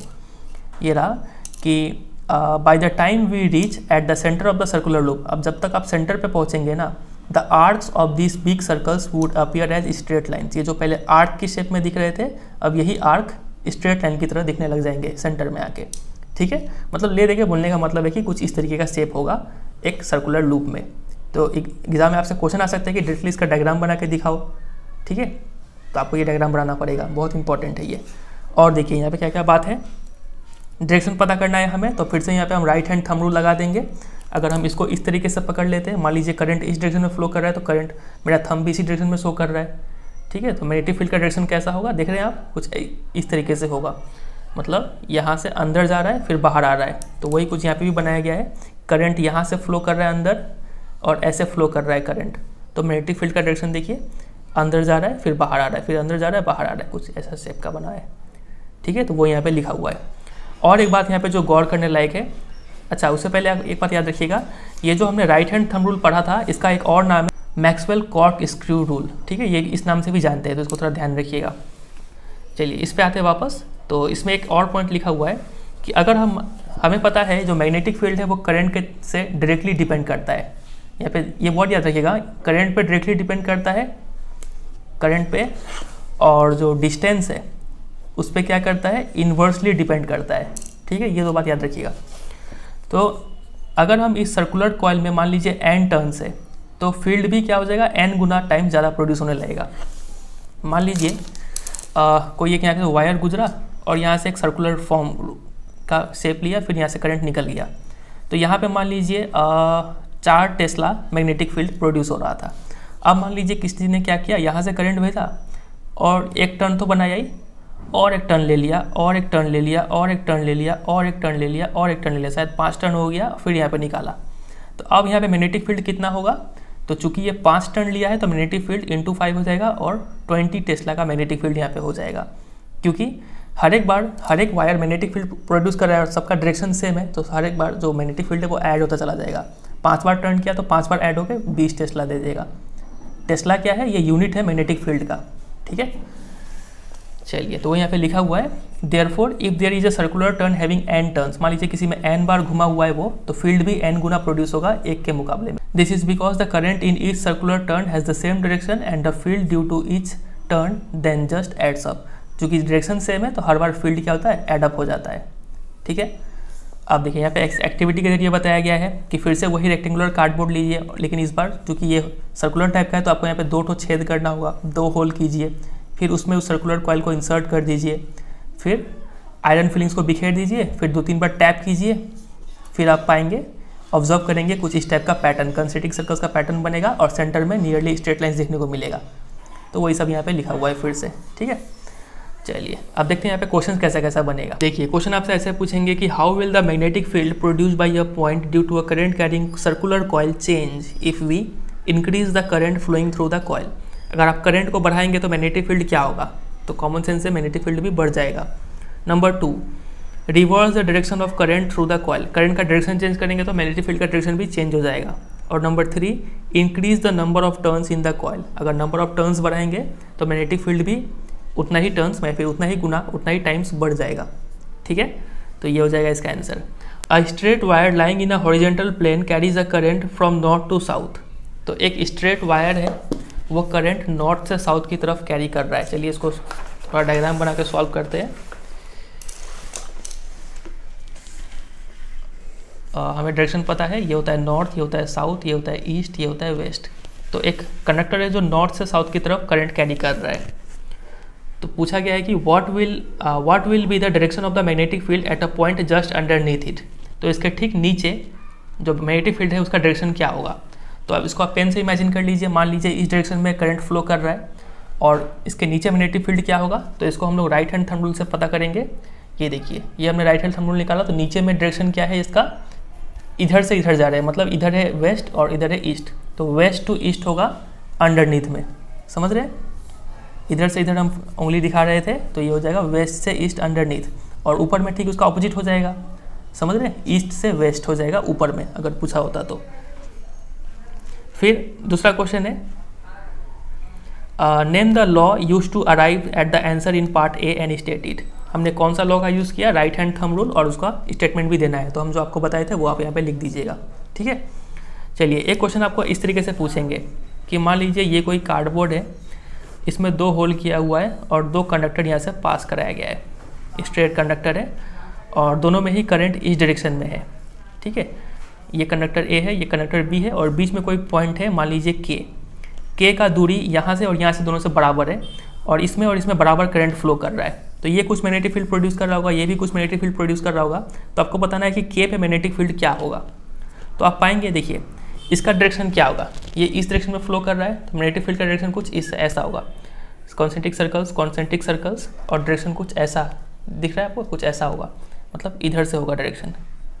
फिर यहाँ पे भी ये सर्कल, यहाँ पे डायरेक्शन कैसा होगा, ऐसा ही है, तो डायरेक्शन कुछ ऐसा, मतलब यहाँ से फ्लो कर रहा है, यहाँ से फ्लो कर रहा है। तो देखिए ये अब जब ऐसा फ्लो कर रहा है तो यहाँ पे ऐसा हो जा रहा है, ये ऐसा फ्लो करता है ऐसा। तो अब इसका डायरेक्शन देखिए नीचे आ रहा है, लेकिन इसका ऊपर जा रहा है। तो दोनों कहीं ना कहीं आपस में इंटरैक्ट करेंगे और यहाँ पे दोनों का जो मैग्नेटिक फील्ड है वो कैंसिल हो जाएगा। तो के पे जो मैग्नेटिक फील्ड बचेगा ना, वो क्या बचेगा, 0 मैग्नेटिक फील्ड होगा यहाँ पे। समझ रहे बात का गहराई। चलिए तो ये हुआ इसका आंसर। आगे मूव करते हैं। जो लास्ट टाइप का कंडक्टर है हमारा वो है सोलिनॉइड। ये रहा सोलिनॉइड। तो सोलिनॉइड होता क्या है, तो सोलिनॉइड क्या है, देखिए अ coil of many circular turns of insulated copper wire wrapped closely in the shape of a cylinder is called a solenoid। एक कॉइल है जिसमें कई सारे टर्न्स किए गए हैं इंसुलेटेड कॉपर वायर का और एक सिलेंडर का शेप बना रहे हैं। तो इस शेप का जो कॉइल है उसको बोलते हैं सोलिनॉइड। आप ये पिक्चर में देख पा रहे हैं, इसको सोलिनॉइड बोलते हैं। हम लोग बनाएंगे कैसे डायग्राम में, कुछ ऐसे बनाएंगे, ठीक है। ये हो जाएगा सोलिनॉइड का डायग्राम। बहुत इंपॉर्टेंट है डायग्राम सब। ये डायग्राम भी आपको प्रैक्टिस करना है, ठीक है। एक्टिविटी लिखने बोलेंगे तो डायग्राम बना के करना होगा आपको। फिर ये भी प्रैक्टिस करना है, फिर यहाँ पे ये डायग्राम प्रैक्टिस करना है, ये नहीं करना है और ये तो नहीं चाहिए, और ये डायग्राम प्रैक्टिस करना है, ठीक है अभी तक। चलिए तो आप देखते हैं कि सोलिनॉइड में मैग्नेटिक फील्ड कैसा बनता है। तो इसका मैग्नेटिक फील्ड ठीक उसी तरीके से बनता है जैसा कि एक बार मैग्नेट में बनता है।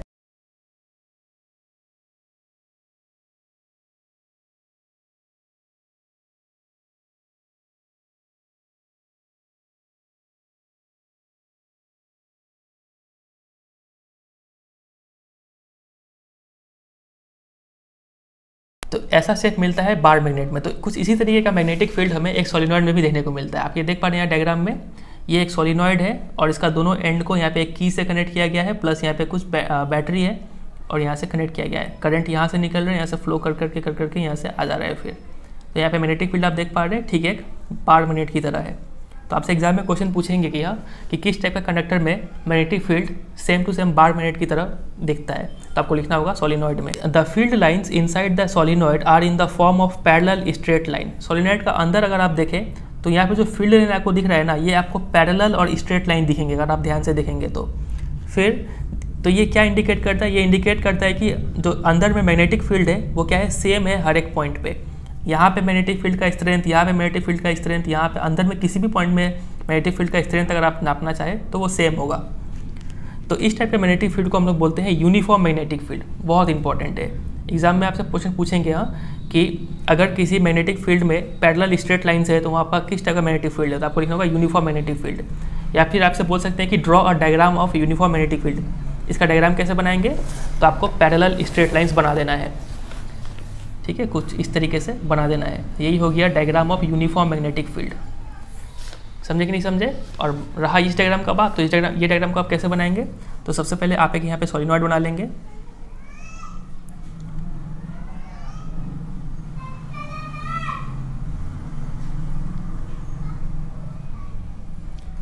सॉलिनॉइड बनाने के बाद यहाँ से इसको लंबा खींचेंगे, यहाँ से भी लंबा खींचेंगे, यहाँ पे कुछ सेल्स बना दीजिए और यहाँ पे की दे दीजिए। ये बड़ा वाला में प्लस, छोटा वाला में माइनस, यहाँ पे के, इतना समझे। अब यहाँ से कुछ 10-11 लाइन बना लीजिए अंदर में स्केल से, हाँ एकदम सीधा सीधा। 1 2 3 4 5 6 7 8 कुछ 11 लाइन बना लीजिएगा, ठीक है। फिर यहाँ पे कुछ सर्कल्स बना दीजिए नीचे में, ऊपर की तरफ कुछ सर्कल्स, फिर नीचे में भी 2-3 सर्कल्स बना दीजिए।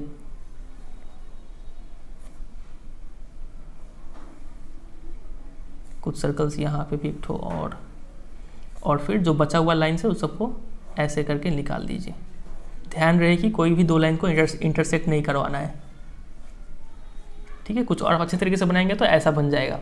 और फिर एरो दे दीजिएगा कि अगर मान लीजिए ये अगर नॉर्थ पोल की तरह काम कर रहा है, या फिर ये अगर नॉर्थ पोल की तरह काम कर रहा है, तो फील्ड लाइन्स यहाँ से निकलेगा और यहाँ से एंटर करेगा, ठीक है। एरो आप दे सकते हैं, यहाँ से निकल रहा है, ऐसा कुछ डायग्राम बन जाएगा इसका, ठीक है। बहुत इंपॉर्टेंट है ये डायग्राम। आप देखते हैं आगे क्या लिखा हुआ है। A strong magnetic field produced inside a solenoid can be used to magnetize a piece of magnetic material like soft iron when placed inside the coil. अब देखिए ये तो एक कॉयल शेप का था, अंदर में अभी भी स्पेस है ना, स्प्रिंग जैसा ही है। तो उस स्पेस में क्या कर सकते हैं, कोई मैग्नेटिक मटेरियल जैसे कि सॉफ्ट आयरन हम इसके अंदर डाल सकते हैं। इससे क्या होगा कि ये जो सॉफ्ट आयरन है वो क्या हो जाएगा, मैग्नेटाइज हो जाएगा। और जो मैग्नेट इस टाइप से बन के जो निकलेगा ना, उस मैग्नेट को हम लोग क्या बोलते हैं, इलेक्ट्रोमैग्नेट बोलते हैं। वेरी इंपॉर्टेंट, इतना समझे आप। तो ये डायग्राम में भी आप देख पा रहे हैं, ये था कॉयल, उसके अंदर एक सॉफ्ट आयरन डाल दिया गया और ये क्या हो जाएगा, मैग्नेटाइज हो जाएगा, ठीक है। अब देखिए यहाँ पे क्वेश्चन बनता है कि what is the difference between a bar magnet and a current carrying solenoid. दोनों ही तो सेम टाइप का मैग्नेटिक फील्ड प्रोड्यूस करते हैं, तो दोनों में डिफरेंस क्या है। तो डिफरेंस ये है कि एक जो बार मैग्नेट है ना, इसका जो मैग्नेटिक फील्ड है वो फिक्स होगा, इसको बढ़ा घटा नहीं सकते हैं। लेकिन एक करंट कैरिंग सोलिनॉइड का जो मैग्नेटिक फील्ड है, इसको हम चाहे तो बढ़ा सकते हैं करंट इंक्रीज करके, या फिर नंबर ऑफ टर्न्स इंक्रीज करके, या फिर घटा भी सकते हैं। ये हो गया पहला डिफरेंस। और दूसरा, हम चाहे तो इसका हम पोल्स चेंज नहीं कर सकते बार मैग्नेट का, north pole south pole fix है। लेकिन एक सोलिनॉइड का हम लोग पोल्स चेंज कर सकते हैं अगर हम करंट का डायरेक्शन चेंज कर देंगे तो, ठीक है। तो ये 2 डिफरेंस हो जाएगा between a bar magnet and a current carrying solenoid. तो ये हमने समझ लिया सोलिनॉइड में कैसा मैग्नेटिक फील्ड बनता है। चलिए देखते हैं क्या क्या टाइप का क्वेश्चन यहाँ पे बन सकता है। तो ये देखिए क्वेश्चन आपसे ऐसे पूछेंगे, observe the figure given below and answer the following questions. Number A, write the special name given to the coil A B which has many circular turns of insulated copper wire. तो इस figure का नाम क्या है, हमें पता है solenoid इसको बोलते हैं, ठीक है। तो आंसर हो जाएगा solenoid. Question number B, state the nature of magnetic field inside A B when a current is pass through it. जब इससे करंट पास करेंगे तो इसके अंदर में कैसा मैग्नेटिक फील्ड प्रोड्यूस होगा, तो आपको लिखना होगा यूनिफॉर्म मैग्नेटिक फील्ड, ठीक है। Question number C, redraw the diagram and sketch the pattern of magnetic field lines through and around A B. इस डायग्राम को रीड्रॉ करके मैग्नेटिक फील्ड लाइंस बनाना है, तो आपको ये डायग्राम बना के देना होगा, ठीक है। फिर देखिए अगला क्वेश्चन है क्वेश्चन नंबर डी, लिखा हुआ है list 2 factors on which the strength of magnetic field produced by AB depends. यहाँ पे जो मैग्नेटिक फील्ड बना है ना उसका स्ट्रेंथ किस चीज़ पे डिपेंड करता है। तो पहला पॉइंट तो हो जाएगा करंट पर डिपेंड करेगा, जितना ज़्यादा करंट पास कीजिए उतना ज़्यादा इसका स्ट्रेंथ बढ़ जाएगा। और दूसरा पॉइंट हो जाएगा नंबर ऑफ टर्न्स, इसमें जितना नंबर ऑफ टर्न्स ये जितना गोल गोल घुमाएंगे उतना मजबूत यहाँ पे मैग्नेटिक फील्ड प्रोड्यूस होगा। तो 2 फैक्टर क्या हो गए, नंबर 1 स्ट्रेंथ ऑफ करंट या फिर अमाउंट ऑफ करंट या फिर मैग्नीट्यूड ऑफ करंट, और number 2 number of turns in the solenoid. अगला क्वेश्चन बनेगा कि what is the effect of placing an iron core in the coil AB। अगर AB के अंदर आयरन कॉइल इंसर्ट कर देंगे तो क्या इफेक्ट होगा, तो वो आयरन कॉइल क्या हो जाएगा, इलेक्ट्रोमैग्नेट बन जाएगा। ठीक है, तो इस टाइप से यहाँ पे क्वेश्चन बनता है। चलिए कुछ यहाँ पे क्वेश्चन देखते हैं। पहला क्वेश्चन है consider a circular loop of wire lying in a plane of the table. ये मान लीजिए टेबल है और इस टेबल पे एक सर्कुलर लूप मतलब होता है फंदा, ठीक है, तार का फंदा यहाँ पे पड़ा हुआ है। फिर क्या लिखा हुआ है, let the current pass through the loop clockwise, और क्लॉकवाइज घड़ी की दिशा में इसमें करंट फ्लो कर रहा है, मतलब ऐसे फ्लो कर रहा है करंट। बहुत अच्छा बात है। उसके बाद apply the right hand thumb rule, ये भी बता दिया गया, to find out the direction of magnetic field inside and outside the loop. इस लूप के अंदर और इस लूप के बाहर मैग्नेटिक फील्ड का डायरेक्शन क्या होगा। तो अप्लाई करते हैं। ये देखिए, ये मान लीजिए इतना सा स्ट्रेट कंडक्टर है, मान लीजिए ये है स्ट्रेट कंडक्टर, इसको पकड़ेंगे, करंट का डायरेक्शन में ये शो कर रहा है, ठीक है। तो यहाँ पे आउटसाइड में क्या इसका डायरेक्शन निकल रहा है, आउट ऑफ द पेज निकल रहा है, और इनसाइड में, ठीक है, इनसाइड में आप समझ पा रहे हैं, यहाँ पे अंदर जा रहा है, यहाँ से निकल रहा है, यहाँ पे अंदर जा रहा है। तो इनसाइड में डायरेक्शन हो जाएगा पियर्स इनसाइड द टेबल, और आउटसाइड में डायरेक्शन हो जाएगा कि appear to emerge out of the table. ठीक है, तो ये 2 बात आपको लिखना होगा यहाँ पे। Question number 2, the magnetic field in a given region is uniform. किसी भी रीजन में मैग्नेटिक फील्ड यूनिफॉर्म है तो उसका डायग्राम बना के दिखाओ। तो डायग्राम आप ऐसे बना देंगे, हाँ, ये पैरेलल लाइंस। चलिए आगे मूव करते हैं, बहुत इंपॉर्टेंट है ये यूनिफॉर्म वाला बात। चलिए अगला क्वेश्चन है choose the correct option. The magnetic field inside a long straight solenoid carrying current. तो सॉलिनॉइड के इनसाइड में मैग्नेटिक फील्ड कैसा होता है, तो यूनिफॉर्म होता है। तो यूनिफॉर्म कहाँ है, कहीं नहीं लिखा हुआ है। यूनिफॉर्म का दूसरा मतलब क्या होता है, सेम एट ऑल पॉइंट्स, ठीक है, हर पॉइंट पे सेम है। तो option number D right answer होगा। यहाँ पे भी लिखा हुआ था कि मैग्नेटिक फील्ड यूनिफॉर्म है, मतलब वहाँ पे मैग्नेटिक फील्ड क्या है, सेम है at all points inside the solenoid. ठीक है, तो ये हमने खत्म कर लिया मैग्नेटिक फील्ड। अगला यहाँ पे अब इंपॉर्टेंट टॉपिक बन के आता है, वो है ये force on a current carrying conductor in a magnetic field. अब देखिए, ये जो करंट कैरिंग कंडक्टर है ये तो खुद ही एक मैग्नेट है, मैग्नेट की तरह काम करता है। और मैग्नेटिक फील्ड, पहले से ही आप कोई मैग्नेट ले लीजिए, ये भी एक मैग्नेट है। तो जब 2 मैग्नेट को साथ रखेंगे तो उस पर कुछ फोर्स पड़ेगा, ठीक है ना। तो वो फोर्स कितना पड़ेगा, कैसा पड़ेगा, वो अब हमें इस टॉपिक में पढ़ना है। चलिए इस एक्टिविटी से शुरुआत करते हैं। इस एक्टिविटी में बोला गया है कि take a small aluminium rod AB। ये जो आप रॉड देख रहे हैं AB, ये एक एल्यूमिनियम रॉड है। यूजिंग 2 कनेक्टिंग वायर्स, इसको हैंग कर दीजिए हॉरिजेंटली, ठीक है, ऐसे हॉरिजेंटली टांग दीजिए। फिर उसके बाद क्या कीजिए, place a strong horseshoe magnet. आप इस मैग्नेट को देख पा रहे हैं, इसको हॉर्सशू मैग्नेट बोलते हैं। इस तरीके से रखिए इस हॉर्सशू मैग्नेट, मान लीजिए ये मेरा उंगली हॉर्सशू मैग्नेट है और ये है एल्यूमिनियम रॉड। तो इस हॉर्सशू मैग्नेट को इस तरीके से रखिए कि इसका नॉर्थ पोल नीचे हो, साउथ पोल ऊपर हो, और इस नॉर्थ और साउथ के बीच में ये एल्यूमिनियम रॉड ऐसे करके पड़ा रहे। समझ रहे बात वगैरह ही। अब यहाँ पे नॉर्थ है, यहाँ पे साउथ है, मतलब मैग्नेटिक फील्ड का डायरेक्शन क्या होगा, ऐसे होगा ना डायरेक्शन, नॉर्थ से साउथ, नॉर्थ से साउथ, नॉर्थ से साउथ। मतलब ये है अगर कोई हॉर्सशू मैग्नेट, तो मैग्नेटिक फील्ड का डायरेक्शन कुछ इस दिशा में होगा, ठीक है। तो यहाँ पे बोला गया है कि ऐसे आप ऐसे प्लेस कर दीजिए। उसके बाद इस एल्यूमिनियम रॉड को कनेक्ट कर दीजिए सीरीज़ में एक बैटरी के साथ, की के साथ, और एक रोस्टेट डायग्राम में नहीं दिख रहा है लेकिन फिर भी यहाँ पे लिखा हुआ है, चलिए कोई बात नहीं। फिर उसके बाद नाउ पास द करंट, अब इसमें स्विच ऑन कीजिए। जैसे आप स्विच ऑन करेंगे तो यहाँ पे प्लस है, करंट यहाँ से निकलेगा, फिर बी से होते हुए ए से होते हुए फिर ये करंट वापस यहाँ पे आएगा। तो करंट यहाँ पे बी से ए फ्लो कर रहा है, ठीक है। व्हाट डू यू ऑब्जर्व, तो आप क्या ऑब्जर्व करेंगे, तो आप ऑब्जर्व करेंगे कि जो रॉड है वो लेफ्ट की तरफ डिस्प्लेस हो गया। अब हमें तो पता है जैसे करंट ऑन किया हमने तो ये मैग्नेट बन गया, ये भी मैग्नेट, तो 2 फोर्स तो लगना ही है वहाँ पे। तो मान लीजिए ये जो नीब है इसका, ये करंट का डायरेक्शन शो कर रहा है। ये है मेरा हॉर्सशू मैग्नेट, ठीक है, ये हॉर्सशू मैग्नेट है, ये है एल्यूमिनियम रॉड। तो जैसे ही स्विच ऑन किया हमने तो ये जो एल्यूमिनियम रॉड है ये लेफ्ट की तरफ मतलब इधर मूव कर जाएगा, ठीक है, ऐसे फोर्स लगने का वजह से। फिर अगली बार आप क्या किया गया, reverse the direction of current का डायरेक्शन चेंज करना है, आप इस बैटरी को पलट दीजिए। तो अब करंट इस डायरेक्शन में फ्लो करेगा, ठीक है, ए से बी की तरफ फ्लो करेगा। तो अब की बार जब स्विच ऑन करेंगे ना, तो ये जो एल्यूमिनियम रॉड है वो इस तरफ मूव करेगा, राइट की तरफ, समझ रहे इतना। तो चलिए, तो ये हुआ एक्टिविटी, और हमने देख लिया कैसे कैसे फोर्स लगता है। तो देखिए इस एक्टिविटी से क्या साबित होता है, इस एक्टिविटी से ये साबित होता है, कंक्लूजन ये निकलता है कि अ force is exerted on a current carrying aluminium rod. इस एल्यूमिनियम रॉड पे फोर्स एक्सर्ट हुआ when it is placed in a magnetic field, जब इसको एक मैग्नेटिक फील्ड पे रखा गया तो। लेकिन बशर्ते इस एल्यूमिनियम रॉड में क्या होना चाहिए, करंट कैरिंग होना चाहिए, ठीक है। तो इसके ऊपर भी ये डायरेक्ट आपसे क्वेश्चन आएगा कि इस एक्टिविटी को एक्सप्लेन करो या फिर डिस्क्राइब करो। तो आपको ये डायग्राम अच्छे से प्रैक्टिस करना है, और प्लस ये लिखने का तरीका वही होगा। फिर से एम लिखेंगे सबसे पहले। एम क्या होगा, एम होगा कि to show that a force is exerted on a current carrying conductor in a magnetic field, ठीक है। एम हो गया ये। एपरेटस नीडेड, एपरेटस में आप लिखेंगे aluminium rod, horseshoe magnet, connecting wires, की, बैटरी, स्टैंड, ठीक है, ये सब चीज़ चाहिए एपरेटस में। तो देखिए प्रोसीजर में सबसे पहला पॉइंट हम क्या लिखेंगे, सबसे पहले तो हम लोग लिखेंगे कि hang the aluminium rod horizontally, ठीक है, पहला पॉइंट। दूसरा पॉइंट में लिखेंगे कि place a horseshoe magnet in such a way that the rod lies between the two poles with the magnetic field directed upward, ठीक है, मैग्नेटिक फील्ड अपवर्ड की तरफ होना चाहिए, नॉर्थ से साउथ। ये हो जाएगा दूसरा पॉइंट में। फिर तीसरा पॉइंट में हमें क्या लिखना है, तीसरा पॉइंट में हम लिखेंगे कि इस एल्यूमिनियम रॉड को सीरीज़ में कनेक्ट कर दीजिए की और बैटरी के साथ, ठीक है, सीरीज़ में। फिर उसके बाद ये हो गया तीसरा में। और चौथा में लिखेंगे स्विच ऑन द की या फिर प्लग इन द की। चौथा में हमने स्विच ऑन किया। फिर पांचवा स्टेप में हमने क्या करेंगे कि इस करंट को रिवर्स कर देंगे, रिवर्स द करंट, ठीक है। इतना चीज़ हमने किया प्रोसीजर में। अब हमें लिखना क्या है, अब हमें लिखना है ऑब्जर्वेशन। ऑब्जर्वेशन में देखिए, तो चौथा में अलग ऑब्जर्वेशन था, पांचवा में अलग ऑब्जर्वेशन था। तो ऑब्जर्वेशन में लिखेंगे नंबर 4 में ऑब्जर्वेशन होगा कि the aluminium rod is deflected towards the left. और पांचवा में ऑब्जर्वेशन होगा, पांचवा पॉइंट का ऑब्जर्वेशन कि aluminium rod is deflected towards the right, ठीक है। तो ये हो जाएगा यहाँ पे ऑब्जर्वेशन। और लास्ट में लिखना होगा कंक्लूजन। तो कंक्लूजन हम यही लिख सकते हैं यहाँ पे कि अ force is exerted on a current carrying aluminium rod when it is placed in the magnetic field. इतना लिखना होगा आपको।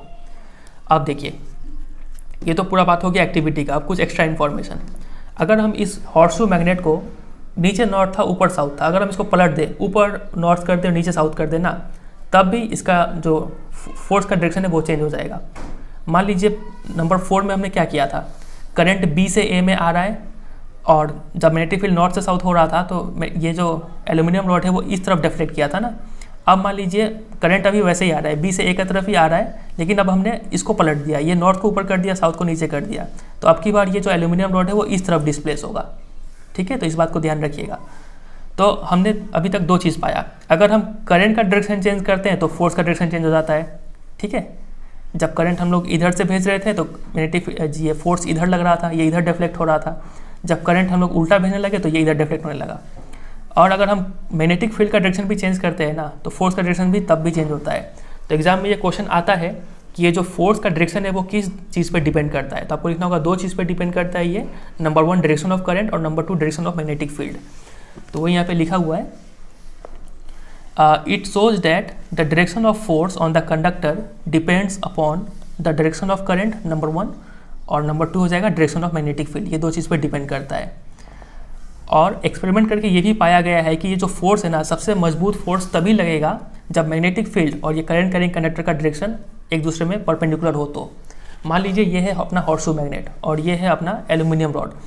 तो ये तो सीधा है और ये एल्यूमिनियम रॉड ऐसे गुजरा। तो अब देखिए परपेंडिकुलर है ना, ईस्ट, ध्यान दीजिएगा यहाँ पे मैग्नेटिक फील्ड का डायरेक्शन कुछ ऐसा है, ठीक है, इस डायरेक्शन में मैग्नेटिक फील्ड है, और यहाँ पे हम ऐसे करके एल्यूमिनियम रॉड रख रहे हैं। तो मैग्नेटिक फील्ड और एल्यूमिनियम रॉड परपेंडिकुलर है ना, यहाँ पे 90 डिग्री का एंगल बन रहा है।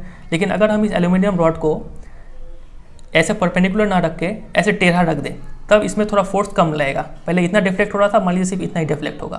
पहले इतना डिफ्लेक्ट हो रहा था, अब मान लीजिए सिर्फ इतना ही डिफ्लेक्ट होगा, ठीक है। तो मैक्सिमम फोर्स तभी लगता है जब ये मैग्नेटिक फील्ड लाइंस और कंडक्टर परपेंडिकुलर हो तब, ठीक है। तो वही यहाँ पे लिखा हुआ है कि देखिए experiments have shown that the displacement of the rod largest होता है व्हेन डिस्प्लेसमेंट लार्जेस्ट हो या फिर मैग्नीट्यूड ऑफ फोर्स हाईएस्ट हो जब direction of current right angles पे हो डायरेक्शन ऑफ मैग्नेटिक फील्ड के। समझ रहे बात का गहराई? चलिए अब देखिए, मान लीजिए ये मैग्नेटिक फील्ड और करंट दोनों परपेंडिकुलर है। अब पता कैसे लगेगा कि फोर्स इधर लगेगा ना कि फोर्स इधर लगेगा? अब इसको पता करने के लिए हमारे पास एक सिंपल सा रूल है जिसको बोलते हैं फ्लेमिंग्स लेफ्ट हैंड रूल। ये लेफ्ट हैंड रूल क्या बोलता है कि अगर आप अपने लेफ्ट हैंड का ये जो फोर्थ फिंगर है, मिडल फिंगर है और थंब है, ये तीनों को परपेंडिकुलर अरेंज कर लीजिए। परपेंडिकुलर अरेंज कैसे करेंगे? देखिए ये दोनों आपस में परपेंडिकुलर है, 90 डिग्री का एंगल यहाँ पे दिख रहा है आपको। फिर ये दोनों भी आपस में परपेंडिकुलर है, यहाँ पे भी अप्रॉक्सीमेटली 90 डिग्री का एंगल दिख रहा है। फिर ये दोनों भी आपस में परपेंडिकुलर है, ठीक है। अगर आप इस तीनों फिंगर को इस तरीके से अरेंज करें म्यूचुअली परपेंडिकुलर, तो आप पाएंगे कि अगर ये डायरेक्शन बताता है करंट का ना, अगर ये डायरेक्शन बताता है करंट का और ये डायरेक्शन बताता है मैग्नेटिक फील्ड का, तो ये जो थंब है ये बताएगा फोर्स किस दिशा में लग रहा है, उसका डायरेक्शन बताएगा ये, ठीक है। अब इसको चलिए यहाँ पे अप्लाई करके देखते हैं। मान लीजिए ये था हॉर्सशू मैग्नेट, ठीक है, ऐसा इस शेप में है आपका हॉर्सशू मैग्नेट। तो नीचे से ऊपर की तरफ मैग्नेटिक फील्ड का डायरेक्शन है, मतलब ये मेरा खड़ा उंगली जो दिखा रहा है ये मैग्नेटिक फील्ड का डायरेक्शन दिखा रहा है। फिर करंट उधर से हॉरिजेंटली आ रहा था यहाँ से, समझे, करंट का डायरेक्शन ये है। तो उसको दिखाने के लिए हमने ये लाइन यूज़ कर लिया। तो खड़ा हो गया मैग्नेटिक फील्ड, ये लाइन हो गया मैग्नेटिक फील्ड का डायरेक्शन, सॉरी करंट का डायरेक्शन। तो फोर्स का डायरेक्शन किधर शो कर रहा है? देखिए इधर शो कर रहा है। तो इसीलिए यहाँ पे बोला गया था कि ये जो इधर डिफ्लेक्ट हुआ, समझ रहे हैं। जब ऐसा था यहाँ पे हमने फ्लेमिंग्स लेफ्ट हैंड रूल लगाया तो ये इधर डिफ्लेक्ट हुआ। ये फोर्स का डायरेक्शन समझ रहे कैसे पता चल रहा है? ये हुआ मैग्नेटिक फील्ड का direction from south to north, ठीक है, नॉर्थ टू साउथ ऊपर की तरफ, और ये हो गया करंट का डायरेक्शन हॉरिजेंटली, तो फोर्स इधर लग रहा था, समझ रहे। तो वही चीज़ यहाँ पे दिखाया गया है। तो ये पूरा इसको स्टेटमेंट हो गया, ये आप लिख सकते हैं। अब ये जो फोर्स है ना, जो एक करंट कैरिंग कंडक्टर एक्सपीरियंस करता है due to a magnetic field, ये फोर्स का यूज़ कई सारे डिवाइसेस में किया जाता है, जैसे कि इलेक्ट्रिक मोटर हो गया, इलेक्ट्रिक जनरेटर हो गया, loud speaker, microphones, measuring instruments, ये सब में इस प्रिंसिपल का यूज़ किया जाता है, ठीक है। तो ये बात ध्यान रखिएगा। आगे बढ़ने से पहले यहाँ पे 2-3 बात आपको और पता होना चाहिए कि मान लीजिए अगर करंट इस डायरेक्शन में फ्लो कर रहा है, ठीक है, करंट अगर इस डायरेक्शन में फ्लो कर रहा है तो हम लोग बोलते हैं इलेक्ट्रॉन इस डायरेक्शन में फ्लो कर रहा है। तो ये याद रखिएगा, इलेक्ट्रॉन का मूवमेंट और करंट का मूवमेंट ऑपोजिट होता है। इलेक्ट्रॉन अगर इधर मूव करता है तो करंट उधर मूव करेगा, ये पहला बात। दूसरा, अगर प्रोटॉन कभी इधर मूव कर रहा है तो हम लोग बोलते हैं कि करंट भी क्या कर रहा है, उधर मूव कर रहा है। ये दूसरा बात आप याद रखिएगा। प्रोटॉन बोला जाए या फिर अल्फा पार्टिकल बोला जाए, ठीक है, ये अल्फा ऐसे डिनोट करते हैं, अल्फा पार्टिकल बोला जाए, ये सब क्या होता है, पॉजिटिवली चार्ज होते हैं। तो जिधर पॉजिटिव चार्ज का मूवमेंट होगा हम लोग बोलते हैं करंट भी उधर ही मूव कर रहा है, और जिधर नेगेटिव चार्ज का मूवमेंट होगा करंट उसके ऑपोजिट मूव करेगा। ये 2 बात आप ध्यान रखिएगा, ठीक है। प्रोटॉन का चार्ज पॉजिटिव होता है, इलेक्ट्रॉन का चार्ज नेगेटिव होता है, और न्यूट्रॉन का चार्ज न्यूट्रल होता है, इसमें कोई चार्ज नहीं होता है। चलिए अब कुछ क्वेश्चंस को सॉल्व करते हैं। यहाँ पे क्वेश्चन है, an electron enters a magnetic field at right angles to it as shown in figure 13.14। इस फिगर में आप देख पा रहे हैं एक इलेक्ट्रॉन एंटर करता है एकदम राइट एंगल पे, ये इधर मैग्नेटिक फील्ड है। तो इलेक्ट्रॉन इधर एंटर कर रहा है, मतलब हम समझ पा रहे हैं कि करंट किधर फ्लो कर रहा होगा, इसका ऑपोजिट इधर फ्लो कर रहा होगा current. The direction of force acting on the electron will be, तो इलेक्ट्रॉन पे कौन सा डायरेक्शन में फोर्स लगेगा। तो चलिए फ्लेमिंग्स लेफ्ट हैंड रूल लगाते हैं।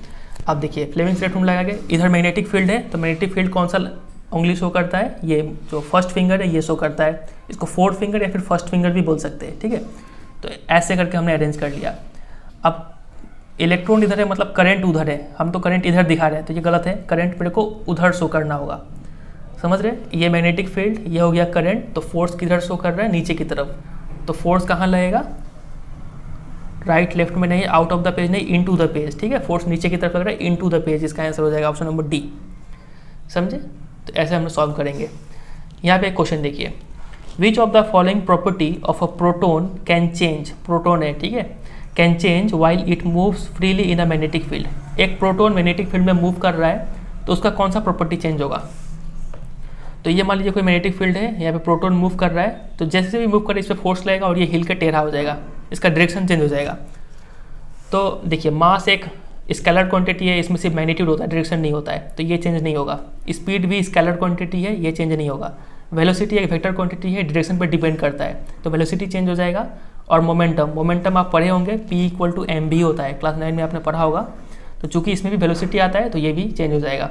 तो ऑप्शन नंबर सी और डी दोनों ही इसका राइट आंसर है, ठीक है। यहाँ पे लिखा है कि देयर में be more than one correct answer. फिर आगे देखिए कुछ क्वेश्चन है यहाँ पे, ये रहा।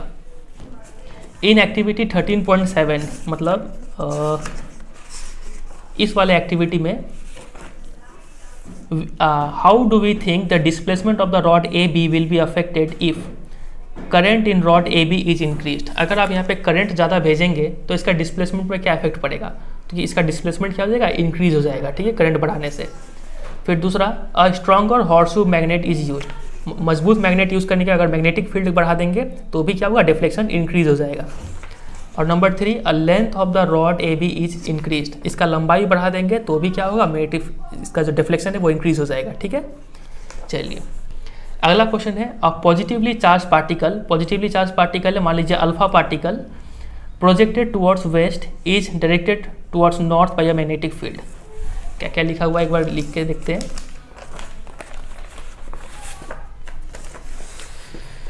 लिखा हुआ था कि जो अल्फा पार्टिकल है वो प्रोजेक्टेड टुवर्ड्स वेस्ट की तरफ जा रहा था वो, तो ये है मेरा direction, north south east west की तरफ वो जा रहा था अल्फा पार्टिकल।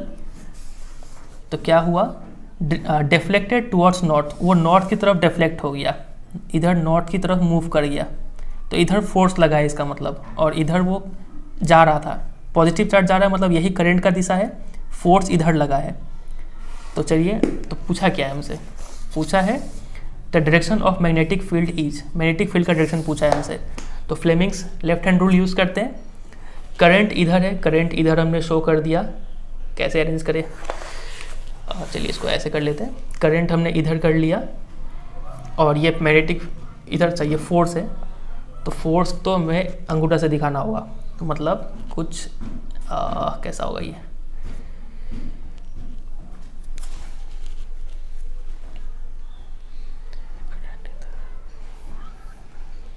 तो ये कुछ ऐसे करके सेटअप करना पड़ेगा, ठीक है, तभी जाके ये सेट हो पा रहा है। इधर है करंट मेरा और इधर लग रहा है फोर्स, तो मैग्नेटिक फील्ड किधर लग रहा है आप देख पा रहे हैं, ऊपर की तरफ लग रहा है। बात कर रहे हैं, समझ रहे हैं, ये अरेंज करना है काफ़ी थोड़ा डिफिकल्ट होता है, लेकिन कोई बात नहीं। तो ऊपर की तरफ लग रहा है, तो देखते हैं कोई ऑप्शन है क्या, तो यहाँ पे ऑप्शन है अपवर्ड, तो ये इसका राइट आंसर होगा, ठीक है। अब देखिए यहाँ पे क्वेश्चन कुछ ऐसे भी पूछ सकते हैं, आपसे पूछेंगे number A, mention the factors on which the direction of force experience by a current carrying conductor placed in a magnetic field depend. तो वो जो फोर्स का डायरेक्शन है वो किन सब चीज़ों पर डिपेंड करता है, किस डायरेक्शन में फोर्स लगेगा, तो वो दो चीज़ पर डिपेंड करता है, ये फोर्स किस डायरेक्शन पर लगेगा, पहला तो डायरेक्शन ऑफ करंट और number 2 direction of magnetic field, ठीक है। फिर दूसरा क्वेश्चन आपसे पूछा जाएगा, under what condition is the force experience by a current carrying conductor placed in a magnetic field maximum. ये फोर्स मैक्सिमम कब होगा, जब मैग्नेटिक फील्ड लाइंस और करंट जो है वो परपेंडिकुलर हो तब, ठीक है। Question number C, a proton beam is moving along a direction of magnetic field, ठीक है, मान लीजिए एक प्रोटॉन बीम है, अब वो मैग्नेटिक फील्ड के डायरेक्शन में ही मूव कर रहा है, तब उस पर क्या फोर्स लगेगा। अब कुछ ये बहुत अच्छा क्वेश्चन है, मान लीजिए ये आपका है हॉर्सशू मैग्नेट, ये है नॉर्थ पोल, ये है साउथ पोल, मतलब यहाँ से यहाँ पे मैग्नेटिक फील्ड है। अब यहाँ पे कोई प्रोटॉन मूव कर रहा है मैग्नेटिक फील्ड के डायरेक्शन में भी, मतलब अभी तक हमने क्या देखा था कि करंट इधर से आ रहा था ना, अब मान लीजिए कि करंट इधर ही फ्लो कर रहा है, करंट भी यही दिशा में है, मैग्नेटिक फील्ड भी इसी दिशा में है। जब ऐसा होता है ना, जब करंट और मैग्नेटिक फील्ड का डायरेक्शन सेम होता है, तब उस केस में जो फोर्स है वो जीरो हो जाता है। ये बहुत इंपॉर्टेंट बात है, ये याद रखिएगा, ठीक है। मैक्सिमम तब होगा जब दोनों परपेंडिकुलर हो, और मिनिमम या फिर जीरो तब होगा जब दोनों क्या हो, पैरेलल हो, ठीक है। चलिए, तो ये हुआ यहाँ पे एक क्वेश्चन। अब यहाँ पे देखते हैं आगे क्या लिखा हुआ है, मैग्नेटिज्म इन मेडिसिन। मैग्नेटिज्म का यूज़ कैसे करते हैं हम लोग हेल्थ पर्पज़ के लिए। तो देखिए, आपको पता होगा कहीं कि हमारे शरीर में जो नर्व्स है, ठीक है, जो ब्रेन को मैसेज जाते हैं, वो जाते हैं इन the form of electric impulse, ठीक है। कुछ आयंस हमारे मैसेज को कैरी करते हैं ब्रेन की तरफ।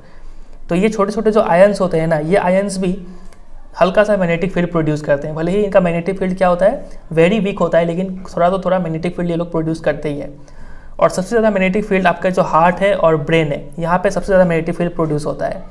और यही टेक्निक को यूज़ करके जो है MRI, ठीक है, मैग्नेटिक रिजोनेंस इमेजिंग, ये टेक्निक को फॉलो किया जाता है, और इससे हमारे बॉडी के डिफरेंट जो पार्ट्स है उसके इमेज को ऑब्टेन किया जाता है, ठीक है। तो यहाँ पे इसका यूज़ बताया गया है, कुछ एग्जामिनेशन पॉइंट ऑफ व्यू से कोई इंपॉर्टेंट नहीं है ये, बस आप इसे ध्यान रखिएगा ये बात। चलिए, जो इंपॉर्टेंट है उस पर आते हैं, ये है इलेक्ट्रिक मोटर। देखते हैं ये क्या है। सबसे पहले समझिए इलेक्ट्रिक मोटर होता क्या है। तो इलेक्ट्रिक मोटर एक रोटेटिंग डिवाइस है जो कन्वर्ट करता है इलेक्ट्रिकल एनर्जी को इनटू मैकेनिकल एनर्जी, ठीक है। इलेक्ट्रिक यहाँ से बैटरी से पावर देंगे और ये घूमने लगेगा, मतलब मैकेनिकल एनर्जी में कन्वर्ट हो जाएगा। कौन से डिवाइसेस है जो मोटर का यूज़ करते हैं? Electric fans, refrigerator, mixer, washing machine, computer, MP3 players etcetera, ये सब यूज़ करते हैं। ठीक है, इसके ऊपर भी क्वेश्चन आता है।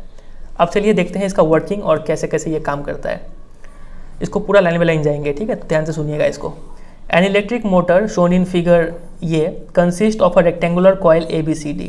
यहाँ पे आपको रेक्टेंगुलर कॉयल ABCD दिख रहा है, ऑफ इंसुलेटेड कॉपर वायर से ये बना हुआ है।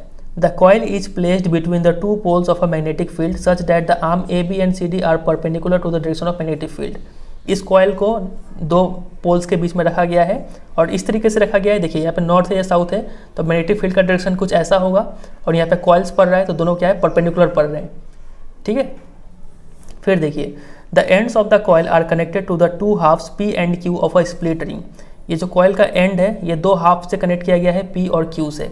इसको हम थोड़ा अगर अच्छे से बनाना चाहे तो ये मान लीजिए ये हो गया नॉर्थ पोल, ये यहाँ पे हो गया साउथ पोल, ठीक है, और बीच में हमारा एक कॉयल रखा हुआ है, ये कॉयल है और कॉयल का जो दोनों एंड है वो यहाँ पे स्प्लिट रिंग से कनेक्टेड है। ठीक है, यहाँ पे लिखा हुआ था the ends of the coil are connected to the two halves P and Q of a split ring. दोनों हाफ का नाम है P और Q। एक रिंग है जो ऐसे टूटा हुआ है। ठीक है, अब देखिए, लेकिन इससे कनेक्टेड है। अब फिर the inner sides of these half are insulated and attach to an axle. ये जो दोनों हाफ है इसका जो अंदर का साइड है वो इंसुलेट किया गया है और यहाँ पे एक एक्सल, एक हल्का सा पाइप जैसा स्ट्रक्चर यहाँ पे ढुका दिया गया है।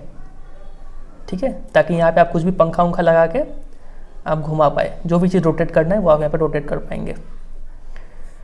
ठीक है, अब देखिए, और यहाँ पे इंसुलेट क्यों किया गया, ताकि करंट यहाँ पे आके पंखा का ब्लेड में ना जाए करंट, उसलिए यहाँ पे इंसुलेट किया गया है अंदर साइड से। अब देखिए the external conducting edges of the P and Q touch to conducting in stationary brushes X and Y respectively.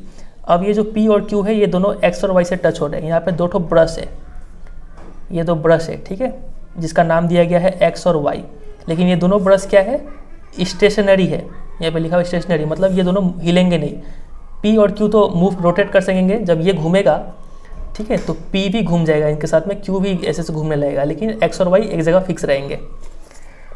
अब उसके बाद ये जो X और Y है ऐसे करके यहाँ पे बैटरी और की से कनेक्टेड है। यहाँ पे कुछ ऐसा बना।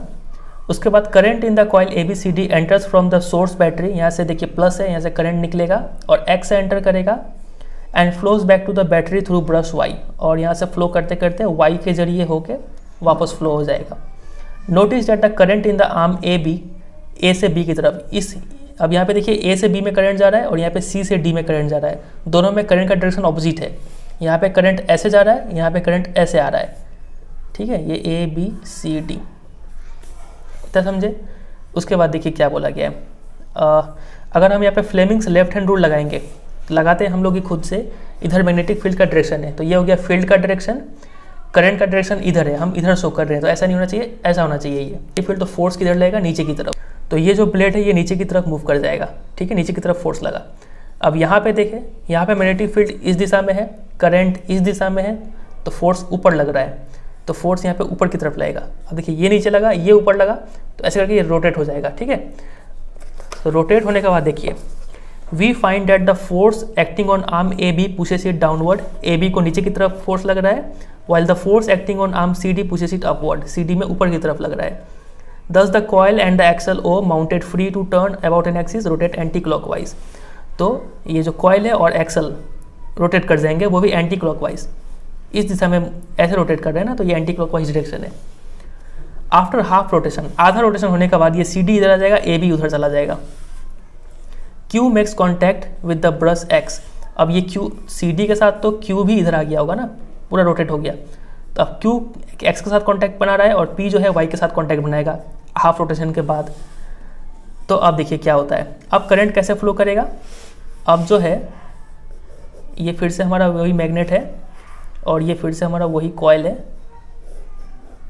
अब इधर देखिए, पहले तो AB इधर था, CD इधर था ना, अब AB इधर आ गया है और जो CD है वो नीचे आ गया है। ठीक है, अब करंट कैसे फ्लो करेगा, DCBA में फ्लो करेगा। तो यहाँ पे लिखा है DCBA में करंट फ्लो करेगा। A device that reverse the direction of flow of current through a circuit is called a commutator. In electric motors, the split ring act as a commutator. अब देख रहे हैं यहाँ पे करंट ABCD में flow कर रहा था, अब करंट DCBA में फ्लो कर रहा है, मतलब करंट का डायरेक्शन क्या हो गया, रिवर्स हो गया। तो करंट का डायरेक्शन रिवर्स किया किसने, तो असली काम ये किया है बिकॉज ऑफ P&Q मतलब स्प्लिट रिंग ही वो डिवाइस है जिसने करंट का डायरेक्शन को रिवर्स कर दिया। और ऐसा डिवाइस जो करंट का डायरेक्शन को चेंज कर देता है उस डिवाइस को बोलते हैं कम्यूटेटर। ठीक है, बहुत इंपॉर्टेंट। तो इस इलेक्ट्रिक मोटर में कम्यूटेटर का रोल कौन प्ले कर रहा है, स्प्लिट रिंग प्ले कर रहा है। ठीक है, तो वही लिखा है कि in electric motors the split ring act as commutator. ठीक है, the reversal of current also reverses the direction of force acting on the two arms AB and CD। अब करंट जब चेंज हो गया तो फोर्स भी चेंज होगा। ठीक है, अब यहाँ पे करंट तो अभी भी ऐसे ही फ्लो करेगा और यहाँ पे करंट ऐसे ही वापस आ रहा है, यहाँ पे करंट ऐसे ही वापस आ रहा है। तो फिर से यहाँ पर अगर लेफ्ट हैंड रूल लगाएंगे तो आप पाएंगे कि यहाँ पे फोर्स नीचे की तरफ और यहाँ पे ऊपर की तरफ फोर्स वही सेम दिशा में लग रहा है। तो ये लगातार अब एंटी क्लॉकवाइज रोटेट करते रह जाएगा। ठीक है, जब तक कि यहाँ से करंट जा रहा है तब तक। तो वही लिखा है यहाँ पे, therefore the coil and the axle rotate half a turn more in the same direction. फिर एक बार हाफ टर्न लेंगे, फिर यही प्रोसेस रिपीट होता चला जाएगा और ये रोटेट होना कंटिन्यूअस रोटेशन होता रह जाएगा। समझे इतना? तो ये हुआ पूरा वर्किंग ऑफ इलेक्ट्रिक मोटर। तो इसका ये डायग्राम, ऐसा डायग्राम भी बना सकते हैं, नहीं तो ऐसा सिंप्लीफाइड डायग्राम भी बना सकते हैं आप। तो ये डायग्राम प्रैक्टिस करना है, साथ ही साथ ये वर्किंग क्या अंडरलाइन करना है मैं भी आपको बता देंगे थोड़ी देर में। डायरेक्ट क्वेश्चन बनता है इसके ऊपर। अब देखिए, ये तो हो गया सिंपल मोटर। अब जो कमर्शियल मोटर जो असली बाजार में जो यूज़ होता है वो कैसा मोटर होता है, उसमें कुछ डिफरेंस होता है। देखिए, उसमें इलेक्ट्रोमैग्नेट यूज़ किया जाता है in place of permanent magnet. ये सब सिंपल मैग्नेट की जगह पे हम लोग क्या यूज़ करेंगे, वहाँ पे इलेक्ट्रोमैग्नेट यूज़ करेंगे ताकि फोर्स ज़्यादा निकले। फिर लार्ज नंबर ऑफ टर्न्स वहाँ पे देखने को मिलता है in the current carrying coil. इसमें बहुत सारे टर्न्स होंगे। ठीक है, यहाँ पे सिर्फ एक ही टर्न दिख रहा है ना, ABCD, वहाँ पे ABCD होगा, फिर एक और बार ये जाएगा, फिर और एक बार और एक बार और एक बार और एक बार और एक बार, तब यहाँ से निकलेगा। ठीक है, ज़्यादा टर्न्स होते हैं। फिर a soft iron core on which the coil is wound. फिर इसके अंदर में ये जो बहुत सारा टर्न्स होता है उसके अंदर में एक आयरन कॉइल भी डाल देते हैं। इससे भी क्या होता है, फोर्स बढ़ जाता है और ज़्यादा फोर्स के साथ रोटेट करता है। The soft iron core on which the coil is wound plus the coils is called an armature. This enhances the power of motor. तो मान लीजिए ये कोई कॉइल सॉफ्ट आयरन कोर था और इसके ऊपर बहुत सारा तार लपेट दिया आपने और इसी का आपने ये यहाँ पे प्लेस कर दिया। ठीक है, यहाँ पे प्लेस कर दिया, तब ये चीज़ क्या कहलाएगा, आर्मेचर कहलाएगा। इससे फ़ायदा क्या होता है, इससे फ़ायदा ये होगा कि ये पावर ऑफ मोटर को इंक्रीज कर देगा। ठीक है, देखिए अब इससे क्वेश्चन कैसा बनेगा। तो क्वेश्चन आपसे पूछेंगे कि draw a level circuit diagram of a simple electric motor. तो डायग्राम बनाना है आपको, तो ये डायग्राम अच्छे से याद करना है। And explain it's working. तो वर्किंग कैसे एक्सप्लेन करना है मैं भी बता देंगे। ये पूरा चीज़ ही आपको लिखना होगा। ठीक है, अब आप समझ के बना के लिख सकते हैं, नहीं तो अभी हम थोड़ी देर में बता देंगे जो अंडरलाइन की है वो सब बात भी लिख सकते हैं आप। फिर इसमें पूछा जाएगा कि in what way these simple electric motors are different from commercial motors. ये सिंपल मोटर और कमर्शियल मोटर में क्या डिफरेंस है, तो आपको यही लिखना होगा कि कमर्शियल मोटर में ये सब चीज़ यूज़ होता है, सिंपल मोटर में ये सब चीज़ नहीं यूज़ होता है। ठीक है, तो ये बना यहाँ पे कुछ क्वेश्चन। चलिए यहाँ पे कुछ क्वेश्चन देखा जाए। और number 1, state Fleming's left hand rule. तो फ्लेमिंग्स लेफ्ट हैंड रूल अच्छे से यहाँ पे लिखा हुआ है, ये लिख देंगे। नेक्स्ट क्वेश्चन है what is the principle of N electric motor. तो इलेक्ट्रिक मोटर का प्रिंसिपल क्या है, तो it is based on the magnetic effect of electric current. ठीक है, ये इसका प्रिंसिपल हो जाएगा। और आप ये भी लिख सकते हैं कि जब एक force acts on a current carrying conductor in the magnetic field, इसी फोर्स का वजह से ये क्या कर रहा है, रोटेट कर रहा है। और देखिए अगला क्वेश्चन है what is the role of split ring in an electric motor. इस स्प्लिट रिंग का क्या रोल है, तो ये स्प्लिट रिंग ही वो डिवाइस है जो करंट को रिवर्स कर देता है। मतलब split ring act as a commutator. ठीक है, ये बात आपको यहाँ पे लिखना होगा, यहाँ से जो लिखा हुआ है और डिवाइस से कम्यूटेटर तक।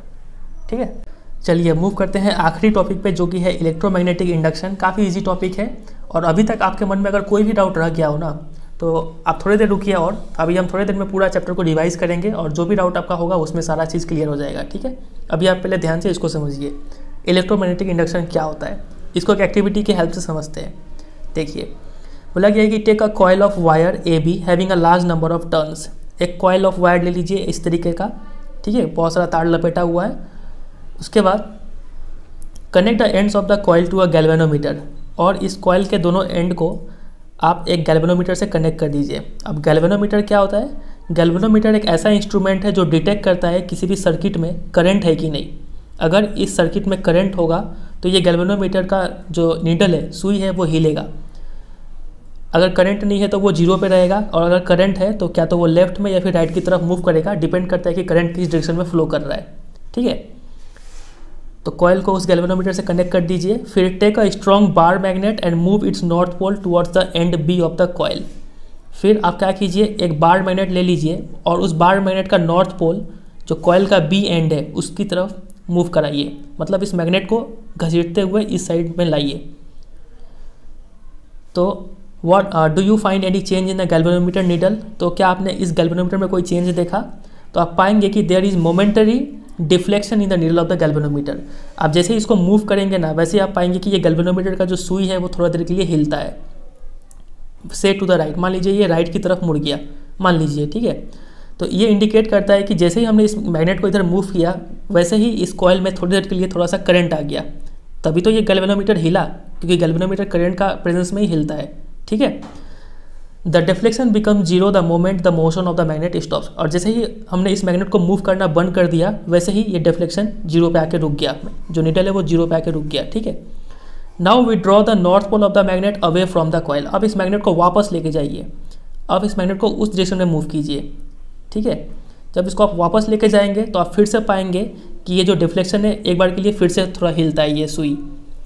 ठीक है, now the galvanometer is deflected, लेकिन इस बार लेफ्ट की तरफ मुड़ता है। जब आगे लाए थे तब ये राइट की तरफ डिफ्लेक्ट किया था, जब इसको पीछे ले जा रहे हैं तब ये लेफ्ट की तरफ डिफ्लेक्ट करेगा इसका नीडल। समझे इतना? अब देखिए, अब इस मैग्नेट को वैसे ही छोड़ दीजिए, अब इसको हिलाना स्टार्ट कीजिए कॉइल को। अब कॉइल को आगे पीछे कीजिए, जब इसको आप आगे पीछे करेंगे ना, तब भी आप पाएंगे कि ये गैल्वेनोमीटर हिल रहा है। तो इसका मतलब हम क्या यहाँ पे बोले? तो इसका मतलब ये है, देखिए यहाँ पे लिखा हुआ है, it is this clear from the activity that the motion of a magnet with respect to the coil.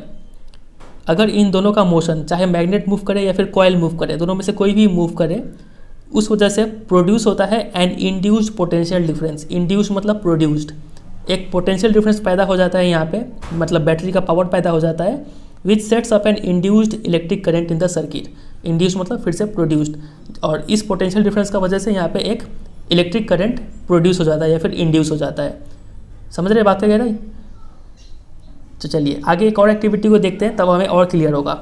और ये जो फेनोमेनन है ना, इलेक्ट्रोमैग्नेटिक इंडक्शन, इसका खोज इन्होंने ही किया था, माइकल फैराडे ने। ठीक है, चलिए एक और एक्टिविटी देखते हैं तो और हमें अच्छे से समझ में आएगा। इसमें हम क्या करेंगे कि मूविंग मैग्नेट को हटा के, वो मैग्नेट को हटा के हम क्या करेंगे, एक करंट कैरिंग कॉइल लेके आएंगे, क्योंकि एक करंट कैरिंग कॉइल भी तो मैग्नेट की तरह ही काम करेगा। ठीक है, अब देखिए क्या किया गया है इसमें। Take two different coils of copper wire having large number of turns, से 50 एंड 100 रिस्पेक्टिवली। दो कॉइल लीजिए जिसमें कई सारे टर्न्स हो और दोनों अलग अलग होने चाहिए। मान लीजिए एक में आपने 100 टर्न्स ले लिया और दूसरे में 50 टर्न वाला कॉइल ले लिया। ठीक है, फिर insert them over a non conducting cylindrical role.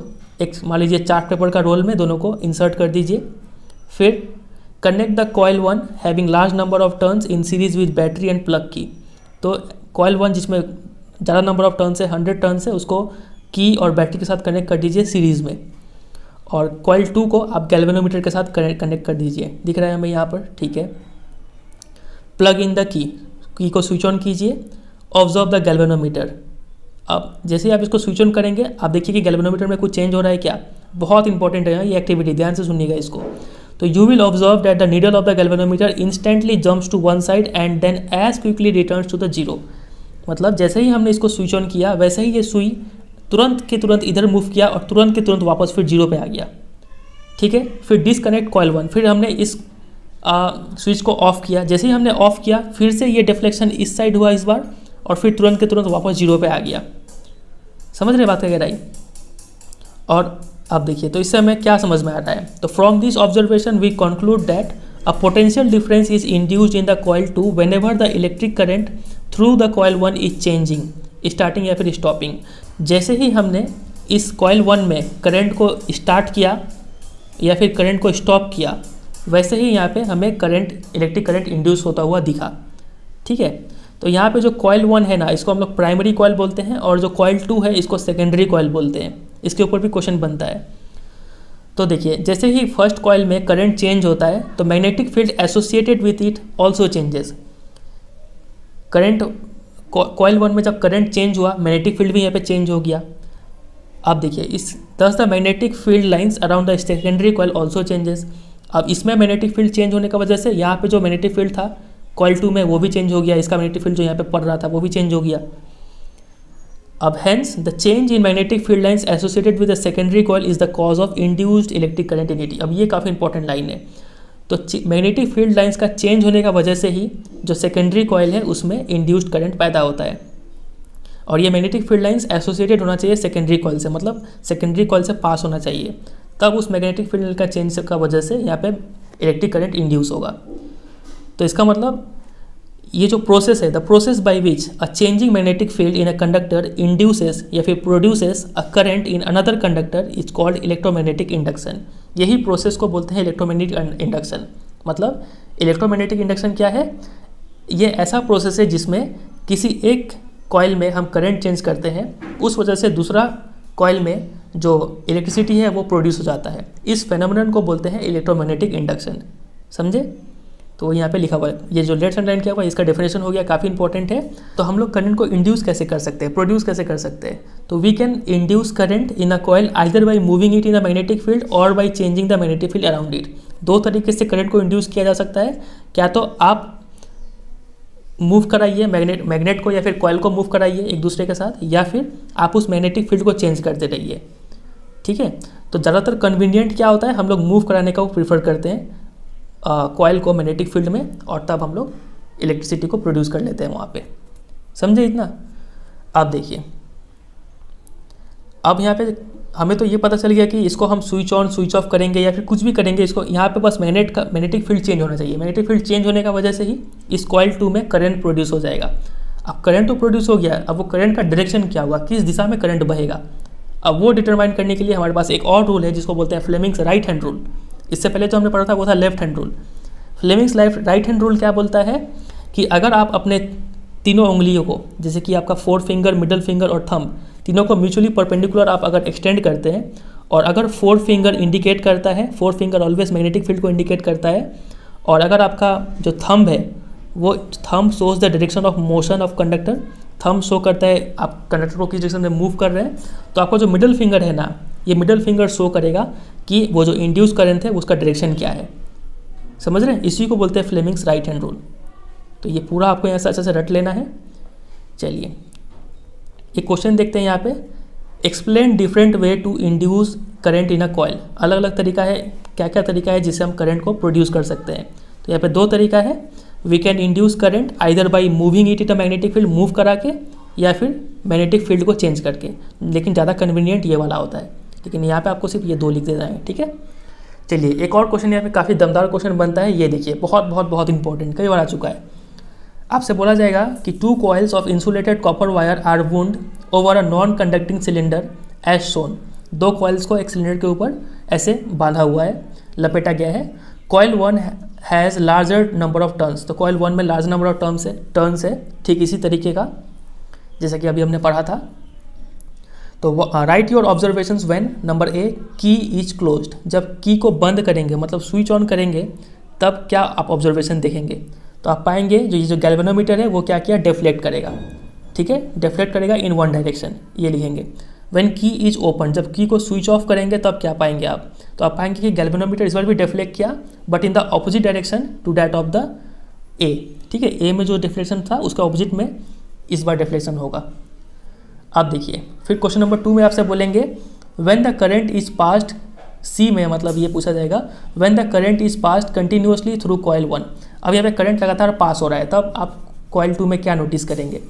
तब आप पाएंगे कि जब करंट लगातार पास कर रहे हैं ना, तो मैग्नेटिक फील्ड तो चेंज नहीं हो रहा है, वो तो कांस्टेंट हो जाएगा।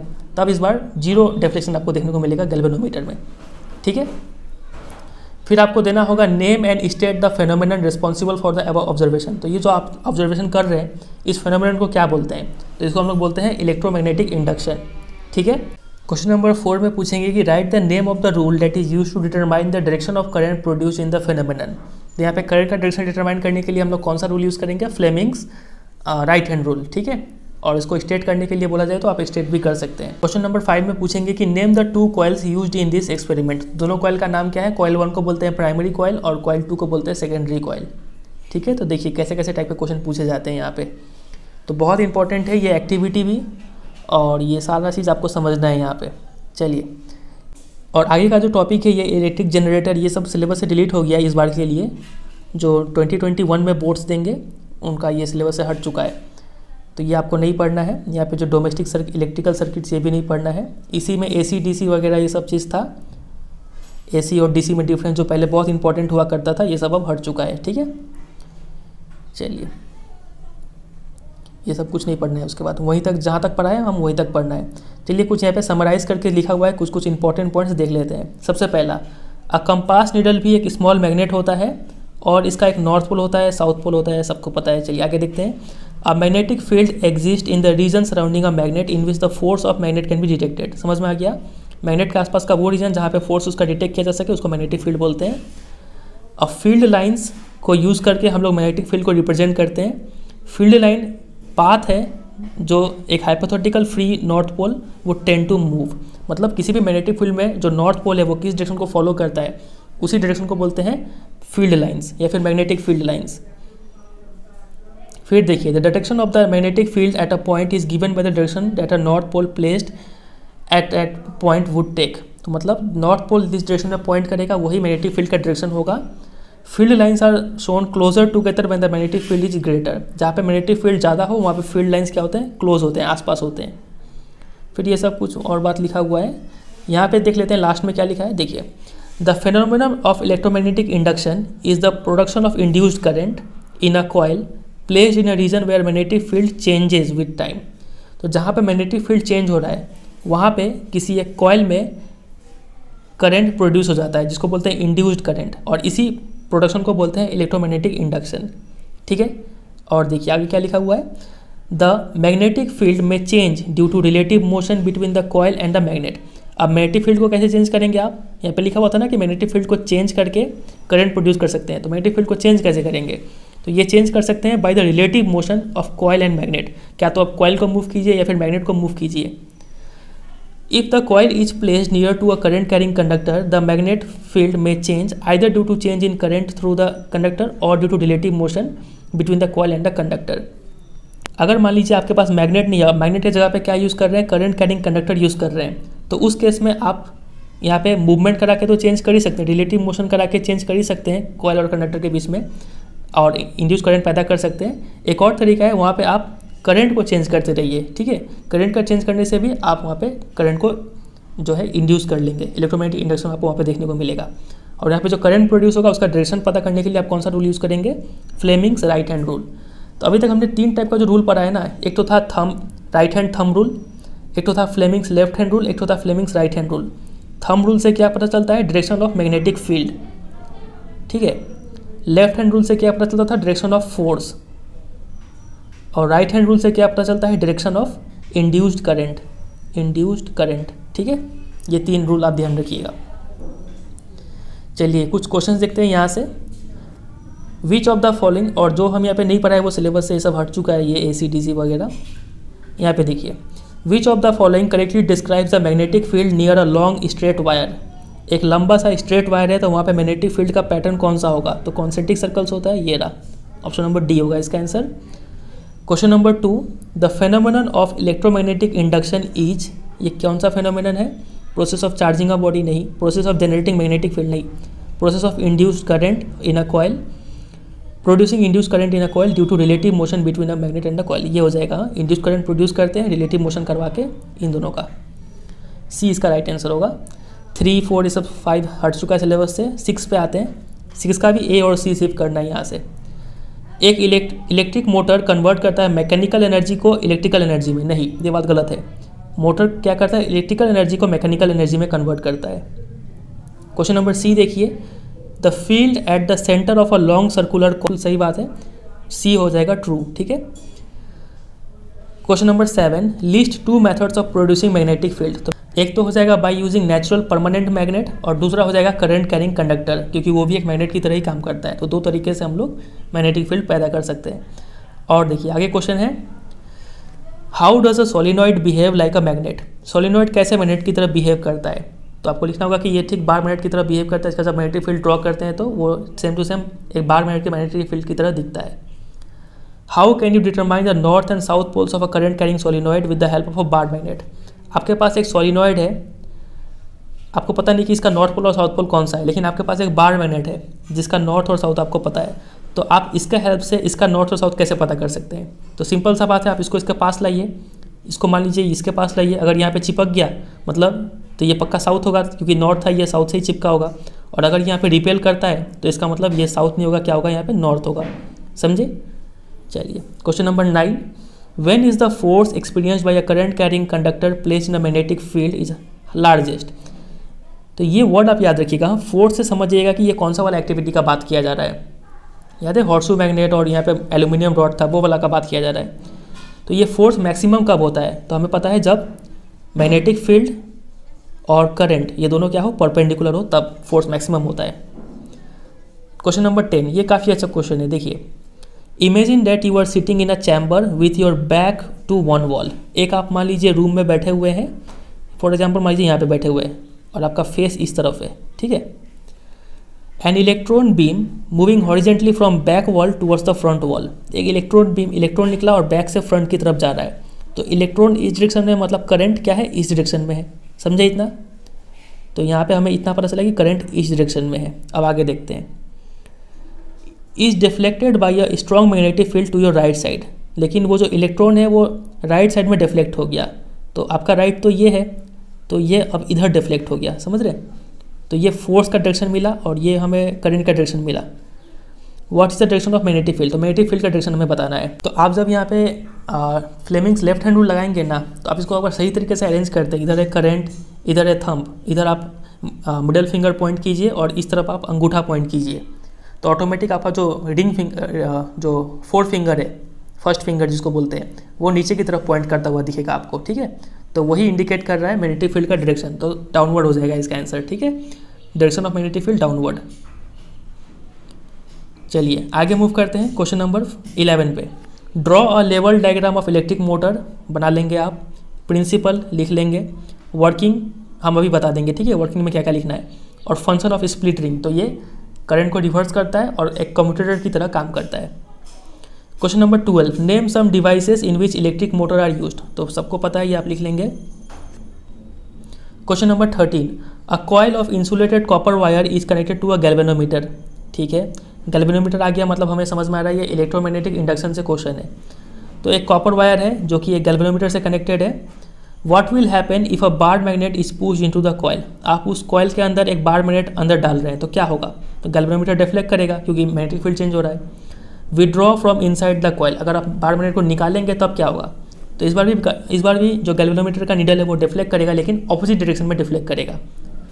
Held stationary inside the coil, अंदर रोक के छोड़ देंगे तो क्या होगा, तो जब हम रोके रहेंगे तो चूंकि यहाँ पे मैग्नेटिक फील्ड चेंज नहीं हो रहा है, तो चेंज नहीं होने से यहाँ पे डिफ्लेक्शन इस बार 0 होगा, ठीक है। चलिए question number 14, two circular coils A and B are placed close to each other, दो कॉइल्स को एक साथ रखा गया है। If the current in the coil A is changed, आप कॉइल ए में करंट को चेंज कर देते हैं। Will some current be induce in coil B, क्या कॉइल बी में करंट इंड्यूस होगा, हाँ। जैसे ही करंट चेंज होगा मतलब magnetic field associated with coil B वो भी चेंज हो जाएगा, और इसी वजह से यहाँ पे कॉइल बी में करंट इंड्यूस होगा, ठीक है। Question number 15, state the rule to determine the direction of magnetic field produce in a straight conductor carrying. Magnetic field का आपको डायरेक्शन चाहिए, तो आप कौन सा रूल यूज़ करेंगे, वो भी स्ट्रेट कंडक्टर है तो right hand thumb rule use कर लेंगे यहाँ पे। फोर्स का डायरेक्शन चाहिए by a current carrying straight conductor place in the magnetic field, तो फोर्स का डायरेक्शन निकालने के लिए हम लोग Fleming's left hand rule use करते हैं। और तीसरा क्वेश्चन आपको समझ में आया क्या पूछेंगे ये लोग, करंट का डायरेक्शन पूछ रहे हैं, इंड्यूस करंट का डायरेक्शन, तो इसके लिए आप फ्लेमिंग्स राइट हैंड रूल का यूज़ करेंगे, ठीक है। क्वेश्चन नंबर 16, 17, 18 सिलेबस में नहीं है अभी, ये हट चुका है। चलिए एक बार पूरे चैप्टर को रिवाइज करते हैं थोड़े अच्छे तरीके से, आपका सारा डाउट क्लियर हो जाएगा। अगर आप थक चुके हैं तो थोड़ा आप ब्रेक ले लीजिए, फिर आप इस डिवीजन को देखिएगा। तो ये देखिए, हमने जब चैप्टर का स्टार्ट किया था तो हमने समझा था कि इस चैप्टर में हम पढ़ने क्या क्या वाले हैं, हम इस चैप्टर में 2 चीज़ पढ़ने वाले थे, एक था magnetic effect of electric current और दूसरा था electric effect of moving magnet. तो फर्स्ट वाले का एप्लीकेशन हमने इलेक्ट्रिक मोटर में देख लिया और इलेक्ट्रिक जनरेटर तो हमारे सिलेबस में भी फिलहाल नहीं है, तो इसको हमने छोड़ दिया, ठीक है। फिर इसके बाद काम का बात पे आते हैं। ये रहा, हमने समझा मैग्नेटिक फील्ड होता क्या है, इसका डेफिनेशन, इसको ड्रॉ कैसे करते हैं और फील्ड लाइंस को कैसे ड्रॉ करते हैं, ठीक है। और इसका जो फीचर्स है, क्या क्या कैरेक्टरिस्टिक्स है, वो हमने देखा। तो यहाँ पे ये याद करना है इसका डेफिनेशन, और फील्ड लाइन का डेफिनेशन आपको लिखवाई दिए थे, वो उस टाइम जो बोले थे वो लिख लीजिएगा। और ये ड्राइंग बहुत इंपॉर्टेंट है, ठीक है। इस ड्राइंग को आप चेंज भी कर सकते हैं, इसमें यहाँ पे नॉर्थ साउथ लिखा हुआ है, आप चाहे तो यहाँ पे नॉर्थ साउथ लिखिएगा, बाकी पैटर्न तो सेम होगा, बस चेंज क्या हो जाएगा, ये एरो चेंज हो जाएगा। एरो इसमें ऐसे है, आपको एरो ऐसे देना होगा क्योंकि नॉर्थ से निकलेगा, ठीक है। और यहाँ पे 5 फीचर है और 2 को एक्सप्लेन करने के लिए बोलेंगे कि कैसे magnetic field line close curve है, कैसे मैग्नेटिक फील्ड लाइन क्यों इंटरसेक्ट नहीं करते, तो इसको जो समझाए थे वो यहाँ पे लिखना होगा, ठीक है। और 5 फीचर जो हम उस टाइम दिखाए थे आपको, उसको आप नोट कर लीजिएगा। फिर अगला हमने पढ़ा ये एक छोटा सा एक्टिविटी कि अगर हम करंट का डायरेक्शन चेंज करते हैं तो मैग्नेटिक फील्ड का डायरेक्शन भी चेंज हो जाता है। यहाँ पे इसको आप अंडरलाइन कर लीजिएगा सिर्फ, और इसको अंडरलाइन कीजिएगा। ये जो फाइनल नोट्स है ये यही है, ठीक है। इसमें हम जैसे जैसे अंडरलाइन किए वैसे वैसे ही आप अंडरलाइन कीजिएगा। फिर देखिए, फिर हमने देखा 3 टाइप के कंडक्टर से हमने करंट भेजा और देखा कि वहाँ पे मैग्नेटिक फील्ड कैसा कैसा बनता है। सबसे पहले स्ट्रेट कंडक्टर से भेजा, ये एक्टिविटी बहुत इंपॉर्टेंट है, कैसे लिखना है वो हम आपको बताएं 5 स्टेप में, ठीक है। एम, एपर्टस रिक्वायर्ड, प्रोसीजर, फिर ऑब्जर्वेशन, फिर कंक्लूजन। ये डायग्राम बहुत इंपॉर्टेंट। फिर डायरेक्शन कैसे पता करेंगे वो हमने देखा। फिर 2 फैक्टर यहाँ पे देखा कि मैग्नेटिक फील्ड 2 चीज़ पे डिपेंड करता है, एक होता है करंट पे और एक होता है डिस्टेंस पे। यहाँ पे डायरेक्टली डिपेंड करता है और यहाँ पे इन्वर्सली डिपेंड करता है, ठीक है। वही 2 चीज़ यहाँ पे अंडरलाइन करके बताया गया है, आप इसको ऐसे अंडरलाइन कर लीजिएगा। फिर देखिए हमने एक राइट हैंड थंब रूल देखा, इससे क्या पता चलता है, मैग्नेटिक फील्ड का डायरेक्शन पता चलता है, ठीक है, ये याद रखिएगा। और आप चाहे तो यहाँ पे भी लिखा हुआ है, और नहीं तो हम जो बताए थे अच्छा लैंग्वेज में वो लिख लीजिएगा, ठीक है। एक एग्जांपल हमने यहाँ पे सॉल्व किया, काफ़ी अच्छा एग्जांपल था। फिर यहाँ पे हमने क्लॉकवाइज एंटी क्लॉकवाइज का मतलब समझा। फिर ये सब क्वेश्चंस तो काफ़ी इजी थे, आपने निपटा लिया होगा। आप देखिए फिर सर्कुलर लूप से हमने करंट भेजा, तो यहाँ पे भी कॉन्सेंट्रिक सर्कल्स देखने को मिलता है, लेकिन बीच में पैरेलल स्ट्रेट लाइन्स हमें देखने को मिल जाते हैं। ये सब कुछ यहाँ पे लिखा हुआ है। और यहाँ पे भी डायरेक्शन पता करने के लिए हम लोग थंब रूल ही यूज़ करते हैं, राइट हैंड थंब रूल। फिर यहाँ पे देखिए अगर हम इसका टर्न्स बढ़ा देंगे, इस सर्कुलर लूप्स का टर्न बढ़ा देंगे तो उतना ही गुना मैग्नेटिक फील्ड भी ज़्यादा इंक्रीज हो जाएगा, ठीक है। फिर देखिए सोलिनॉइड, ये बहुत इंपॉर्टेंट है। सोलिनॉइड होता क्या है वो हमने देखा, एक कॉइल होता है जिसमें कई सारे टर्न्स होते हैं इंसुलेटेड कॉपर वायर का, और ये सिलेंडर के शेप में होता है। इसका मैग्नेटिक फील्ड एक बार मैग्नेट की तरह होता है, दे आर सिमिलर, और अंदर में पैरेलल स्ट्रेट लाइन्स देखने को मिलता है, जिस वजह से इसका हर एक पॉइंट में मैग्नेटिक फील्ड क्या होता है, सेम होता है। इसको बोलते हैं यूनिफॉर्म मैग्नेटिक फील्ड, ठीक है। और अगर इसी सोलिनॉइड के अंदर में हम एक मैग्नेटिक मटेरियल जैसे कि सॉफ्ट आयरन डाल दें तो ये क्या बन जाएगा, इलेक्ट्रोमैग्नेट बन जाएगा, ठीक है। फिर हमने यहाँ पे कुछ क्वेश्चंस देखा। ये टॉपिक का की वर्ड है फोर्स, ठीक है। फोर्स ही आपको समझ में आ जाएगा, जहाँ भी फोर्स वर्ड आप देखेंगे आप समझ जाएंगे कि वो क्वेश्चन इस टॉपिक से है। ये activity very very very important है, ठीक है, डायग्राम के साथ करके जाइएगा। और देखिए यहाँ पे जो फोर्स का डायरेक्शन है वो 2 चीज़ पे डिपेंड करता है, डायरेक्शन ऑफ करंट और डायरेक्शन ऑफ मैग्नेटिक फील्ड, वो बात यहाँ पे लिखा हुआ है। और फोर्स सबसे ज़्यादा कब होता है, जब राइट एंगल्स पे हो करंट और मैग्नेटिक फील्ड दोनों, ठीक है। फोर्स का डायरेक्शन पता करने के लिए हम लोग Fleming's left hand rule use करते हैं। फिर ये फोर्स का यूज़ इन सब डिवाइस में यूज़ होता है। ये कुछ क्वेश्चन हमने देखा। फिर देखिए इलेक्ट्रिक मोटर, काफ़ी डिटेल में हमने समझा इलेक्ट्रिक मोटर होता क्या है, किन किन डिवाइस में यूज़ होता है, इसका स्ट्रक्चर क्या होता है, ये। और जो डायग्राम हम बनाए थे आप वो भी बना सकते हैं, नहीं तो आपका मन करे तो आप ये डायग्राम भी बना सकते हैं, ठीक है। बस थोड़ा क्लियरली देख लीजिएगा कि यहाँ पे स्ट्रक्चर कैसा है, ये चीज़ तो। फिर देखिए फिर इसका वर्किंग लिखना बताना था, ठीक है। तो वर्किंग कैसे लिखेंगे, देखिए आप ये अंडरलाइन कर लीजिएगा जिस तरीके से हम अंडरलाइन किया वैसे वैसे, ठीक है। कि करंट पहले एक्स से एंटर करता है, वाई से निकलता है। फिर ये सब लिखिएगा कि यहाँ पे ए बी में करंट का डायरेक्शन होता है ए टू बी, फिर सी डी में सी टू डी, ठीक है, ऑपोजिट होता है। फ्लेमिंग्स लेफ्ट हैंड रूल लगा के पता चलता है कि ए बी में डाउनवर्ड फोर्स लग रहा है, सी डी में अपवर्ड फोर्स लग रहा है, तो ये एंटी क्लॉकवाइज रोटेट हो जाता है। फिर हाफ रोटेशन के बाद करंट का डायरेक्शन रिवर्स हो जाता है, और ये रिवर्स करने का काम स्प्लिट रिंग करता है, जिसको कम्यूटेटर भी बोलते हैं, ठीक है। फिर आधा रोटेट होने के बाद वापस वो रोटेट करता है और ये कंटिन्यूअस रोटेशन करता रह जाता है। तो जितना अंडरलाइन किए हैं वैसे आप तैयार कर लीजिए, ये इसका वर्किंग में लिखना होगा, ठीक है। फिर हमने देखा कमर्शियल मोटर में क्या अलग चीज़ होता है, ये 3 चीज़ अलग होता है उसमें, और ये सिंपल मोटर में ये 3 चीज़ नहीं होता है। वो 3 चीज़ क्या है, हम लोग यहाँ पे इलेक्ट्रोमैग्नेट यूज़ करते हैं, लार्ज नंबर ऑफ टर्न्स होता है, और सॉफ्ट आयरन प्लेस किया जाता है उस कॉइल में, ठीक है।